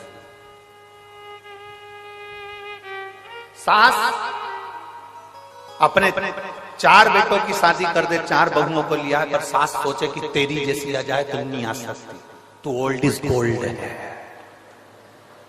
कहा तेरे जैसा है, तेरे बराबर कोई नहीं आ सकता। तो तुम अपने से क्यों किसी को होड़ कर रहे हो? मेरी बहू मेरे जैसी आना चाहिए, मेरी बहू जितना मैं काम करूं वैसी आना चाहिए, मैं जितनी सुबह से उठती हूँ मेरी बहू उतनी उठने वाली आना चाहिए। अरे माँ, अमिताभ का छोरा अमिताभ जैसा नहीं बना, सचिन का छोरा सचिन जैसा नहीं बना, तो तेरी बहू तेरे जैसी कैसे बन सकती है? तुझे तो भगवान ने खुद आनंद में बनाया है, तो कहाँ सोच कर बैठे, क्या विचार लेकर बैठे? मेरी बहू मेरे जैसी होना चाहिए। मैं 4 घंटे काम करूं तो मेरी बहू भी 4 घंटे काम करे, मैं 10 घंटे काम करूं तो मेरी बहू भी 10 घंटे काम करे। नहीं हो सकता, कभी नहीं हो सकता। इसलिए जो नहीं हो सकता उसको छोड़ो और लड़ना बंद करो। भगवान से प्रार्थना करो, जैसी भेजी चंद्र घंटा बहुत अच्छी। उसमें क्या करते?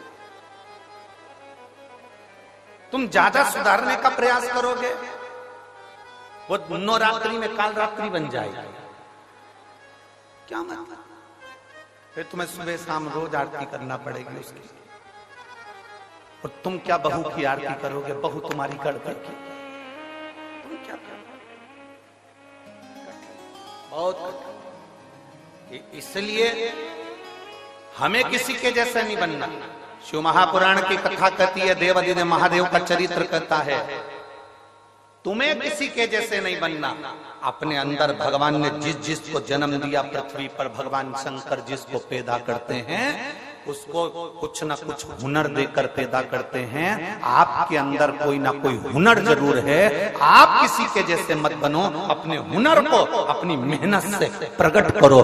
दुनिया तुम्हारे जैसा बनना चाहेगी, ये पक्का। पर माताएं पीछे पकड़ के बैठती है, उनको देख ले उनके जैसे बन जा, उनको देख ले उनके जैसे बन जा, तेरी मौसी के छोरे को देख ले मौसी के छोरे जैसा बन जा, बुआ के छोरे को देख ले बुआ के छोरे जैसा बन जा। अब तुम बुआ के छोरे जैसे बनाने में लगे हो और महादेव को रोज 1 लोटा वो जल चढ़ा रहा है, और महादेव सोच कर बैठे हैं कि बुआ के छोरे जैसा मत बनना, बुआ के छोरे से भी उज्जवल बनाकर बताऊंगा तेरे को, बस तेरी मेहनत करना, तेरा कर्म करना, तेरी लगन लगा कर बैठना, तेरी मेहनत करते रहना, तुझे उससे भी उज्जवल बनाकर छोड़ूंगा मैं, तो चिंता मत कर। और तुम लगी हो उसके जैसा बन जा, उसके जैसा बन जा। रोज सास अपनी बहू को ज्ञान देती रहती है, उनकी बहू कितनी अच्छी, उनकी बहू कितनी अच्छी। सास को एक बात समझ लेना चाहिए, दूर के ढोल सुहाव। एक बार उस बहू के पाले तो पड़, उसको लेके एक बार बद्रीनाथ घूमने चले जा, मालूम पड़ जाएगा पेंटिंग पेंटिंग की दुकान 4 दिन तक निकले ना। हमें लग रहा है अच्छी है।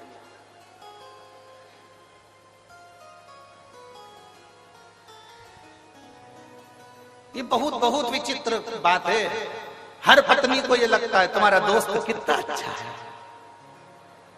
उस दोस्त की पत्नी भी कहती है तुम्हारा दोस्त कितना अच्छा है। बस ये दोनों की भ्रम रहा है। उसको लग रहा है कि भैया जी अच्छे हैं, उनकी पत्नी को लग रहा है भैया जी अच्छे हैं। अब उनको क्या मालूम कि दोनों ही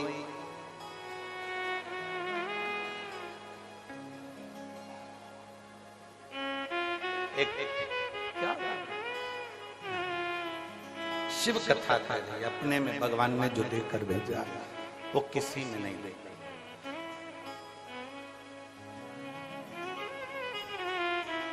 और दया की ना हो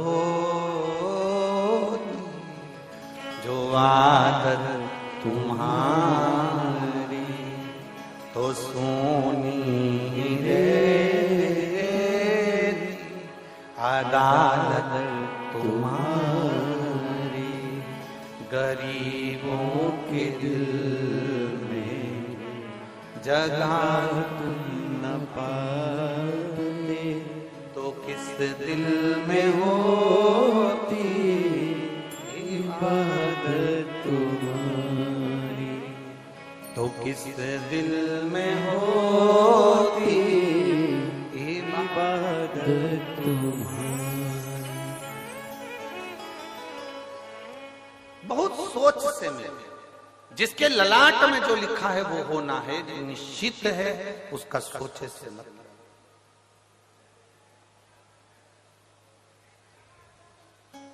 यहाँ जितनी माताएं बैठी हैं ना, अपने बेटे के लिए अच्छे से अच्छी बहू ढूंढने का प्रयास करती हैं, बेटी के लिए अच्छे से अच्छा दामाद ढूंढने का प्रयास करती हैं। जितनी बेटे,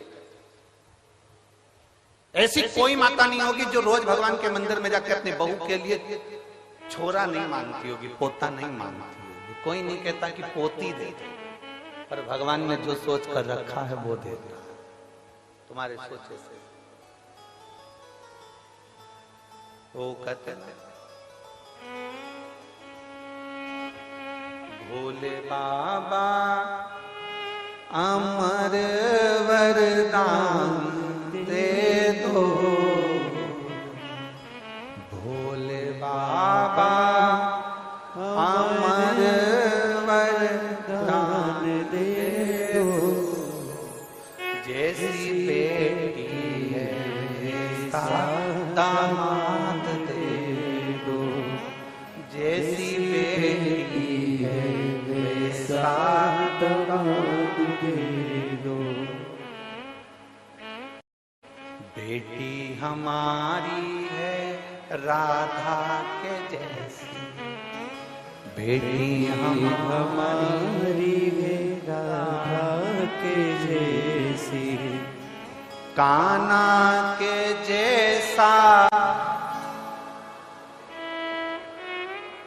कान्हा के जैसा दामाद दे दो। जैसी बेटी है वैसा दामाद दे दो। भोले बाबा अमर वरदान दे दो, जैसी बेटी है वैसा दामाद दे दो। बेटी हमारी है लक्ष्मी के जैसी, बेटी हमारी है लक्ष्मी के जैसी, नारायण जैसा दामाद दे दो। नारायण जैसा दामाद दे दो। जैसी बेटी है वैसा दामाद दे दो, जैसी बेटी है वैसा दामाद दे दो। भोले बाबा अमर वरदान दे दो, भोले बाबा सदा वरदान दे दो। जैसी बेटी है वैसी, बेटी हमारी है गोरा के जैसी, बेटी हमारी है गोरा के जैसी, आप जैसा ही हमको दामाद दे दो। आप जैसा ही हमको दामाद दे दो। जैसी बेटी है वैसा दामाद दे दो, जैसी बेटी है वैसा दामाद दे दो। भोले बाबा अमर वरदान दे दो, भोले बाबा अमर वरदान दे दो। जैसी बेटी है जैसी बेटी है वैसा दामाद है। और मान लो मिल भी गए, ए सिरसा वाली जीजियों, हरियो हरियाणा वाली मेरी जीजियों मिल गए, कितनी आस, कितनी आस, और कितनी खुश होती हो अच्छा दामाद मिल जाए। बोलो बोलो, जम के बोलो, जम के बोलो जरा, खुश होती हो कि नहीं होती हो? ऐसा दामाद मिला, भगवान की कृपा है, पड़ोसन से जाके के ये सब दामाद मिला, मेरी बेटी को रोज घुमाने ले जाता है। इतना बढ़िया दामाद मिला, मेरी बेटी के मुंह से निकला और उसने सामान मांग के दिया। ऐसा दामाद मिला है, मेरी बेटी कुछ कहती और तुरंत मान लेता है। ऐसा दामाद मिला है, मेरी बेटी को हर 2-4 महीने में मायके लेकर आता है। ऐसा दामाद मिला। अब जैसा तुमने मांगा था ऐसा दामाद दे दो, तुम्हारी बेटी को वैसा पति मिल गया। जैसा तुमने मांगा था उसी तरह तुम्हारी बहू की मां ने भी ऐसा ही मांगा था। तुम्हारी बहू की मां ने भी ऐसे मांगा था, ऐसा बेटा देना, ऐसा बेटा देना। अब तुम्हारी बेटी का पति घुमाने ले जाए तो अच्छा, तुम्हारी बेटी का पति तुम्हारी बेटी को चाउमीन खिलाने ले जाए अच्छा, तुम्हारी बेटी का पति तुम्हारी बेटी को सोने के जेवर पहनाए तो अच्छा, तुम्हारी बेटी का पति उसको ले जाकर मायके घुमा कर लाए तो अच्छा। और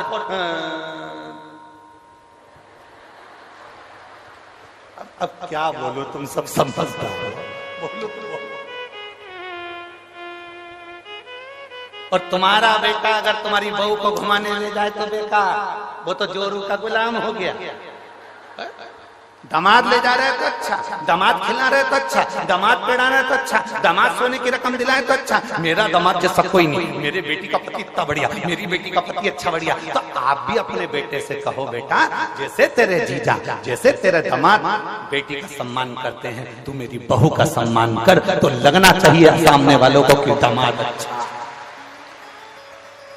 दूर के ढोल, बस बस दिक्कत ही तो यही है सिरसा वाली जीजियों, दिक्कत सबसे बड़ी यही आ रही है, बड़ी यही तो पड़ी है, दिक्कत यही है सबसे बड़ी।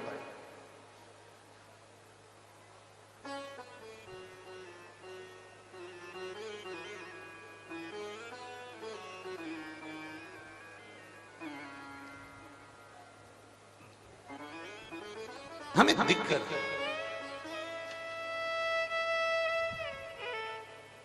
शिव कथा कर रहे हैं। विश्वानर मुनि की धर्म पत्नी भगवान की भक्त थी।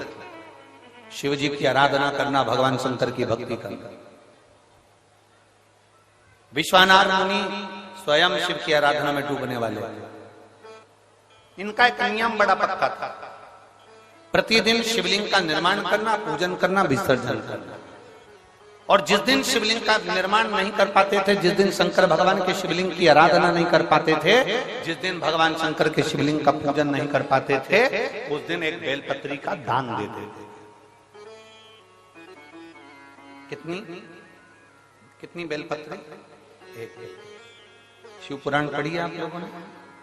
हमारी बात पे भरोसा मत करना बिल्कुल भी, सीवर वाले महाराज पे बिल्कुल भरोसा मत करो रत्ती भर भी। गीता प्रेस गोरखपुर की शिव पुराण खरीद के लाओ, उसको पढ़ो। सीवर वाला महाराज झूठ तो नहीं बोल रहा, पढ़ो।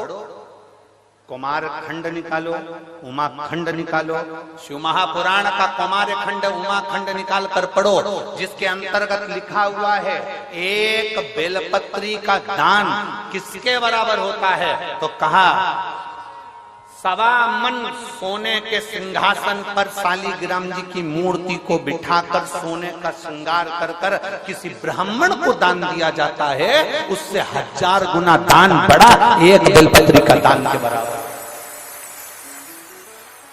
हम पर भरोसा मत करना, कहीं सीवर वाला महाराज झूठ तो नहीं बोल दिया, इसलिए शिव पुराण उठाकर पढ़ो। गीता प्रेस गोरखपुर की शिव पुराण को लाओ, पढ़ो और अध्ययन करो। अध्ययन करने पर तुम्हें मिलेगा कि शालिग्राम भगवान की शिला को सोने के सिंहासन पर बिठाकर सोने और हीरे से सजाकर जो दान करने का पुण्य मिलता है, वो पुण्य पुण्य केवल एक बेलपत्री के दान से मिल जाता है। केवल एक बेलपत्री में वो बल होता है। और अच्छे से समझ लें, शंकर जी पे चढ़ी हुई बेलपत्र, मान लो तुम्हारे पास में बेलपत्र नहीं, मान लो तुम्हारे पास में बेलपत्र नहीं, अब तुम्हारे पास बेलपत्र नहीं है, शिव जी के मंदिर में गई हो, शंकर के शिवालय में गई हो, देवाधिदेव महादेव के शिवालय में पहुंची हो, शिवालय में शंकर के शिवलिंग पर जो बेलपत्र चढ़ी होती है, उस बेलपत्र को उठाकर पानी से धोकर वापिस चढ़ा देने का फल क्या होता है, वो भी शिव महापुराण में जरूर पढ़िए। तारा बाबा की कुटिया में कथा चल रही है और श्री गुरु शिव पुराण चल रही है, जरा ध्यान से सुनना इसको, बहुत सावधानी से। जितने बाहर के पंडालों में भक्त बैठे और जितने आस्था चैनल पर सुन रहे हैं, जितने फेसबुक यूट्यूब पर सुन रहे हैं, जितने रोड पर बैठकर कथा सुन रहे हैं, जहां जहां आवाज जा रही है, जहां बैठकर कथा सुन रहे हैं, बहुत सावधानी से कथा का स्मरण करिएगा। एक बेलपत्री का दान शालिग्राम भगवान के सोने के सिंहासन पर बैठकर दान करने के बराबर है। शंकर भगवान के शिवलिंग पर चढ़ी हुई बेलपत्र को धोकर वापिस शंकर भगवान के शिवलिंग पर चढ़ाने का जो पुण्य है, कहा भारत की भूमि पर 26,000 जो पवित्र नदियां बनी हैं, उन नदियों में आप स्नान कर कर आएंगे और चारों धामों का दर्शन, 12 ज्योतिर्लिंग का दर्शन, आप सारी सप्तपुरियों का दर्शन कर कर आएंगे। उसका जो पुण्य फल होगा, एक बेलपत्री को शंकर पर से उठाकर मिलाकर वापिस शंकर को चढ़ाने का ये फल हमें तुरंत प्राप्त हो जाता है। केवल एक बेलपत्री को उठाकर धोकर चढ़ा देंगे, ये फल प्राप्त है।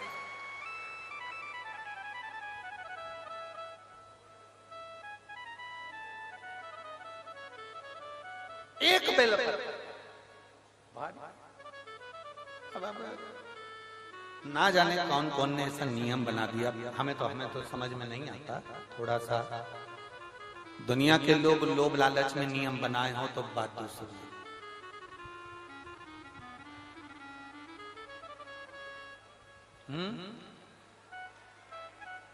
पीछे आवाज नहीं जा रही है,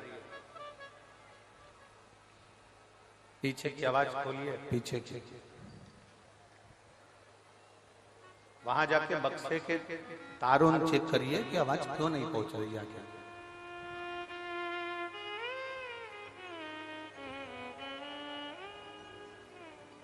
ना जाने कौन कौन ऐसा नियम बना दिया, हमारे पुराण में नहीं है।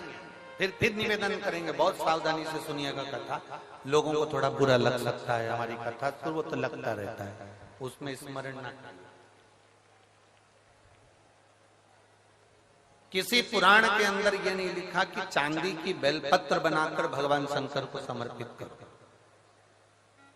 ठीक है, समझ में आ रही है ना बात?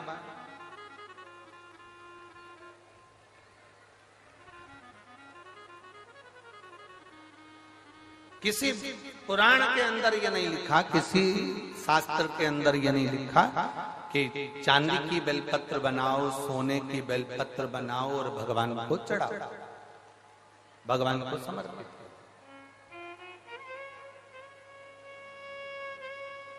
ये हमारे यहां कहीं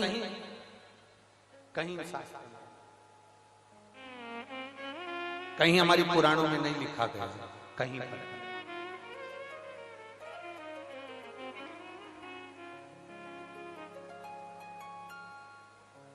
शंभु शरणे पड़ी मांगो घड़ी रे घड़ी, दुख काटो दया करी मैं दर्शन आपो। शंभु शरणे पड़ी मांगो घड़ी रे घड़ी, दुख काटो दया करी मैं दर्शन आपो। शंभो शरण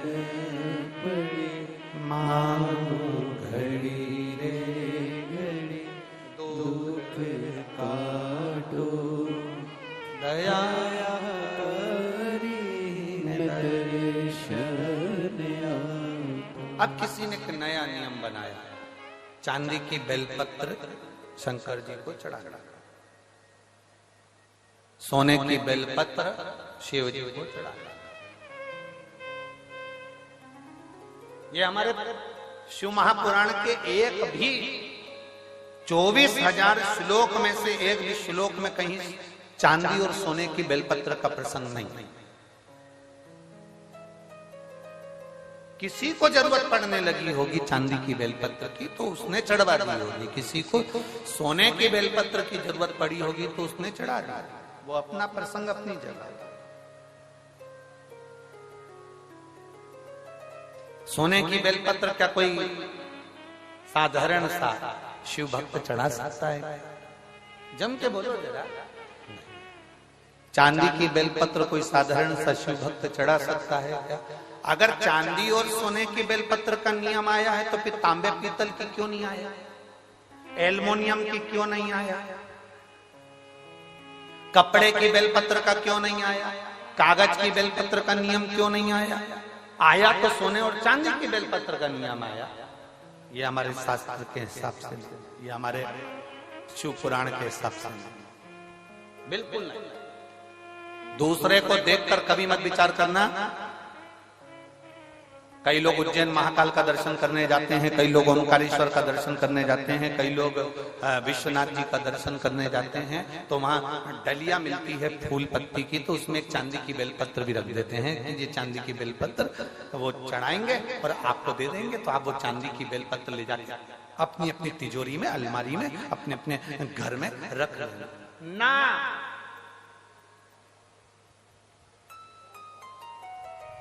शिव जी पे चढ़ी हुई बेलपत्र को कॉपी में रख लो, किताब में रख लो, और याद रखना बेलपत्री का 1000 टुकड़ा भी हो जाए, 1000 पत्ती के बारीक बारीक टुकड़े भी हो जाए, और वहां से लाने में तुम्हारे हाथ में केवल एक जरा सी तिन का मात्र पत्ती भी तुम्हारे हाथ में अगर बची है घर लाते हुए, तो समझ लेना वो सोने की बेलपत्र से भी बढ़कर है। उसकी कीमत कठिन, उसको कीमत को आंकना कठिन है, कीमत आंकना कठिन है।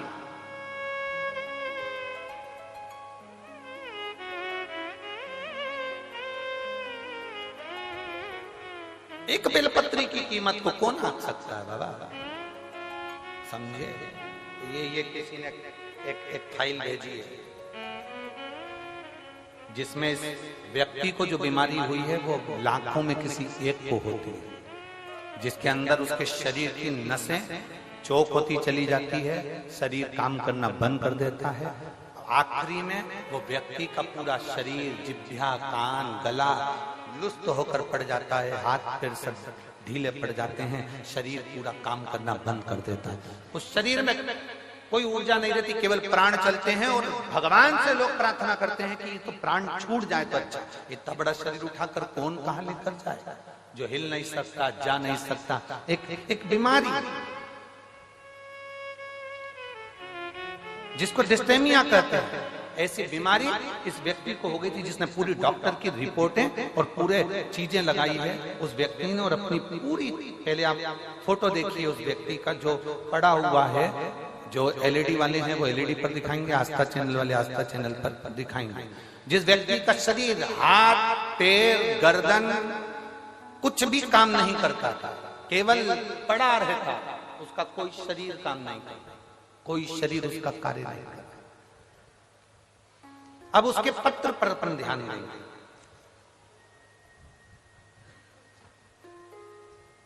मेरा नाम अजय कुमार मेहता है, मैं फतेहाबाद हरियाणा का निवासी हूं।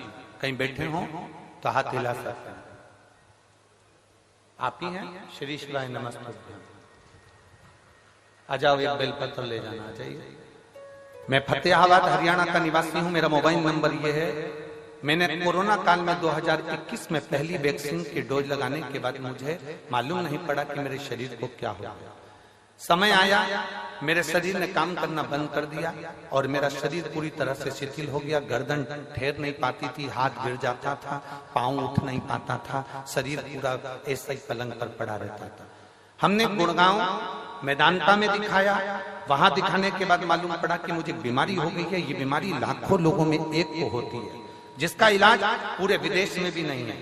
किसी पेशेंट को कभी अच्छा होता हुआ इस बीमारी के अंतर्गत नहीं देखा गया। लगभग इस बीमारी में एक इंजेक्शन लगता है, पर वो भी मुझे लॉक नहीं कर रहा था। बार बार हम डॉक्टर को दिखाने गए, हमने विदेश तक में जाकर इसकी जांच कराई, पर इसका कोई हल नहीं निकला।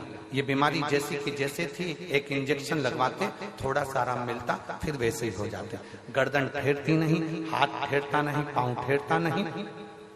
इलाज करते करते थक गए। तब मेरी धर्मपत्नी और उसकी मित्र निधि खन्ना ने उसको आपके बारे में कथा का वर्णन किया। तब मेरी पत्नी ने कथा को सुनना प्रारंभ करा और शिव महापुराण की कथा आस्था चैनल पर सुनी। आप कहते हो आसन लगाकर कथा सुनने का फल क्या होता है। मैं बताता हूँ, जिस पांव और हाथ से मैं काम नहीं कर पाता था, जिस गर्दन को मैं उठा नहीं सकता था, आज बाबा की कृपा से मुझे ठीक होने में केवल शिव की कृपा थी। डॉक्टरों ने कह दिया था इस बीमारी का कोई हल नहीं है, कोई इलाज नहीं है। हम कई बार विदेशों पर गए, पर कोई हल नहीं निकला। तब आखिरी में पशुपतिनाथ का व्रत शिव जी पे चढ़ाया गया, 1 लोटा जल और 1 बेलपत्र ने ऐसा कमाल करा कि डॉक्टर को जब फोन लगाते थे तो डॉक्टर सोचते थे कि ये इंजेक्शन लगवाने आएगा। हमने दूसरी बार डॉक्टर को फोन लगाकर कहा, डॉक्टर साहब ने पूछा क्या हुआ, तबीयत ज्यादा तो नहीं हो गई? तो हमने कहा अब हम पूरी तरह से ठीक हो गए हैं। कैसे? आश्चर्य की बात है, डॉक्टर भी आश्चर्य में था विदेश का, जिसने कहा कि ये हो ही नहीं सकता, ये बीमारी कभी ठीक नहीं हो सकती। तो डॉक्टर भी आश्चर्य में पड़ गया जब हम चलने फिरने लगे और अपनी गर्दन भी ठेरने लगी। हम बाबा की कृपा से ठीक हैं, हमारा फोटो भी लगा रहे हैं और हम कथा के मंडप में भी आए। आइए, श्री शिवाय नमस्ते।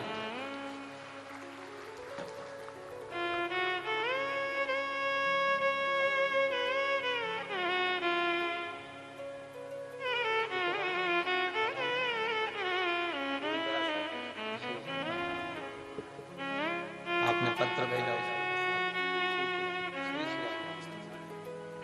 ये शिव तत्व है। जो व्यक्ति पलंग से नहीं उठता था, जिसका शरीर काम नहीं करता, लाखों में किसी एक को वो बीमारी हो जाती है जिसमें शरीर पूरा तरह से चोक हो जाता है। कई बच्चे ऐसे पड़े हुए हैं, हम उनकी माताओं से निवेदन करेंगे, आपको किसी के पास कहां तक लेकर जाओगे? डॉक्टर को दिखाओ, जांचें कराओ, डॉक्टर बोले वो दवाई खिलाओ, एक्सरसाइज कराओ, सब कुछ डॉक्टर के हिसाब से करो, पर एक बेलपत्र और एक शिवजी पर चढ़ा हुआ जल कुंदकेश्वर महादेव के नाम से जरूर खाना प्रारंभ करो। मेरा देवाधिदेव महादेव साथ जरूर निश्चित।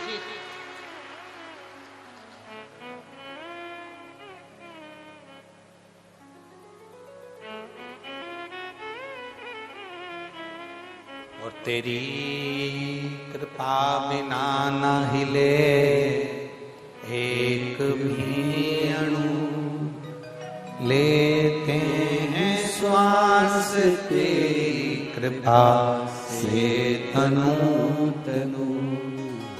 हे गंगाधार मुक्ति द्वार ओंकार तू, भोले तू आयो शरण तिहारी, शंभु तार तार तू। बखान क्या करूं मैं राखों के ढेर का, चपटी भभूत में खजाना कुबेर का। हे गंगाधार मुक्ति द्वार ओंकार तू, भोले ओंकार तू आयो शरण तिहारी, शंभु तार तार। शिव है सोने की बेलपत्री जो काम नहीं करती, चांदी की बेलपत्री जो काम नहीं करती, हीरे पन्ने की बेलपत्री जो काम नहीं करती, वो एक वृक्ष पर से तोड़ी हुई बेलपत्र वो काम करती। ब्रह्म में मत पढ़ना, भ्रमित मत होना। चांदी की बेलपत्र चढ़ाकर कोई तुम्हें दे भी दे और कहे कि ये लो बेलपत्र, ये हमने चांदी की दी है, उसको कहते ना ये चांदी की बेलपत्र तुम्हारे पास रखो, हमें तो शंकर जी पे चढ़ी हुई एक सादी सी बेलपत्र दे दो जो दुनिया की औषधि है। बहुत बहुत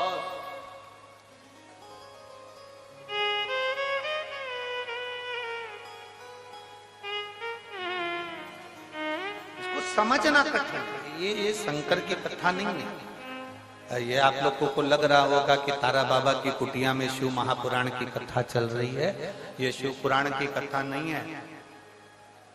ये तारा बाबा जी ने 7 दिन संपूर्ण विश्ववासियों के लिए एक शिविर लगाया है। जो आ गया वो अपने जीवन की सारी खुशियां बटोर कर तारा बाबा की कुटिया से ले गए। शिविर आप धारण करो, आप समझो क्यों उसका स्मरण इतना प्रबल है, क्यों शंकर की कथा का रसतत्व इतना प्रबल होता है, क्यों शिव भक्ति का रसतत्व इतना प्रबल होता है।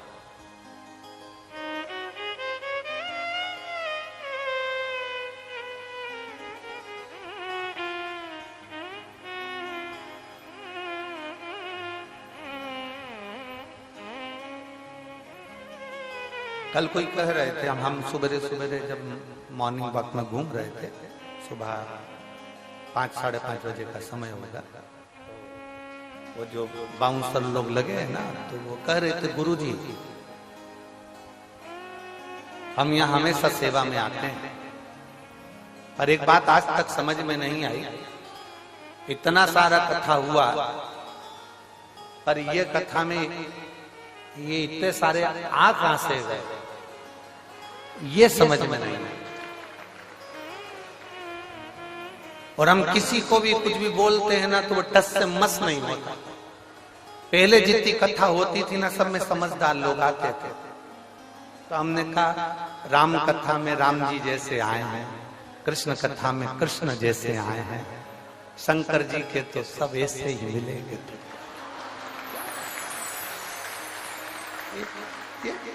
हटने कोई तैयार नहीं होते। गुरु जी शिव पुराण में ऐसा क्या है? हमने कहा तुम भले 7 दिन की सेवा में लगे हो, पर 3 महीने के अंदर तुम्हें मालूम पड़ेगा कि शिव महापुराण में है क्या। हम नहीं बोल कर जाएंगे कि इसमें है क्या। तारा बाबा जी ने यह कथा करवाई है, तारा बाबा जी इस कथा को करवा रहे हैं। हम जजमान का नाम, आयोजक के नाम में भले इनका नाम ले देते, पर आयोजक वही है जो अंदर बैठे हैं, आयोजक वही। तारा बाबा जी कथा करवा रहे, तारा बाबा जी सुन रहे हैं, तारा बाबा जी ही बचवा रहे, कोई दूसरा नहीं। शिव को पहचानना कठिन, बहुत कठिन। जैसे पत्नी पति को नहीं पहचान पाती, पूरी जिंदगी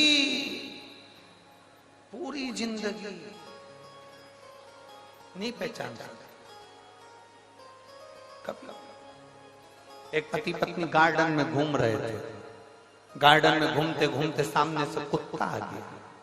कुत्ता पति पत्नी की ओर बढ़ रहा था, पति को डर लगा, पत्नी ने पति का हाथ जम के पकड़ लिया, ये कुत्ता मुझे खा जाएगा। कुत्ता और पास में आया, पत्नी और घबराई, पति को लगा ये कुत्ता मेरी पत्नी को ना काट खा, कुत्ता मुझे काट खाएगा चल जाएगा, पर पत्नी को ना काटे, क्योंकि पत्नी को काटा तो कल बच्चों का टिफिन कौन बनाएगा, बच्चों को स्कूल कौन पहुंचाएगा। कुत्ता मुझे काट खाए पर पत्नी को ना काटे। कुत्ता और आगे बढ़ा, पति घबरा गया, पति घबराया, कहीं कुत्ता मेरी पत्नी को ना काट ले, तो पति ने तुरंत पत्नी को अपनी गोदी में उठा लिया। तुरंत पत्नी को गोदी में उठाया, कुत्ता भाग गया। कुत्ता भागा, इसने पत्नी को नीचे उतारा, पत्नी चिल्ला के दौड़ी, तुम्हारे जैसा बेवकूफ आदमी कहीं नहीं देखा। दुनिया के लोग कुत्ते को भगाने के लिए पत्थर उठाते, तुमने मुझे उठा लिया। कौन समझाए तो समझाए कौन? अरे ओ बावरी, उसने तेरा तो इसलिए उठाया था कि तुझे ना काटे, पर तुझे लगा कि वो मार देंगे। समझ कोई नहीं। सबसे कठिन काम है, बहुत कठिन, कुछ नहीं कठिन।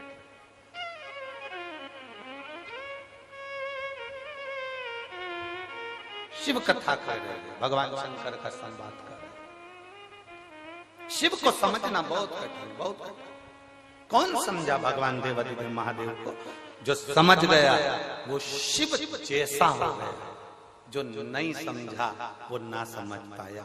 जिसने शंकर भगवान को, वो बच्चे ने पूछा शिव पुराण में ऐसा क्या है, हमने एक ही बात कही, शिव महापुराण की कथा कोई साधारण नहीं है। आप सुन रहे हो, सुनो, 3 महीने के अंदर मालूम पड़ेगा कि तुमने जो सेवा करी, भले तुम्हारे कान में पहुंची कि ना पहुंची, पर तुमने शिव पुराण की जो सेवा करी उसका फल क्या होता है वो 3 महीने में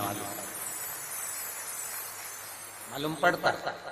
ये इतने पत्र जो आप लोग लिखकर भेज रहे हैं, हमारे पास तो समय ही नहीं रहता कि हम इसको पढ़े, इतना समय नहीं रहता। 2-4 पत्र हमने पढ़ लिए तो पढ़ लिए, बाकी के नीचे बड़े पड़े।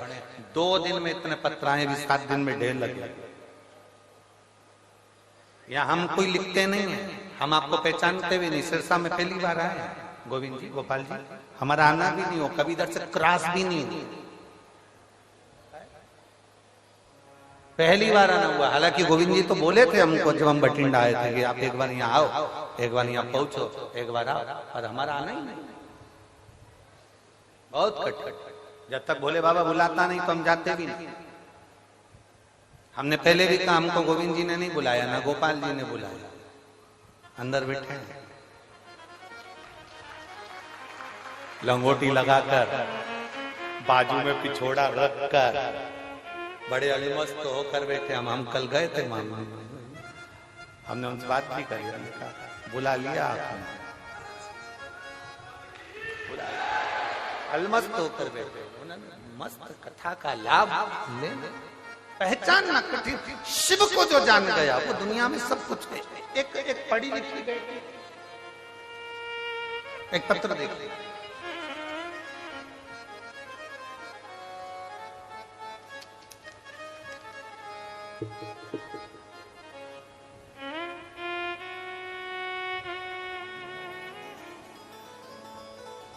मेरा नाम कौशल्या और मेरे पति का नाम महेंद्र कुमार है। गांव केलनिया, केलनिया, ठीक बोला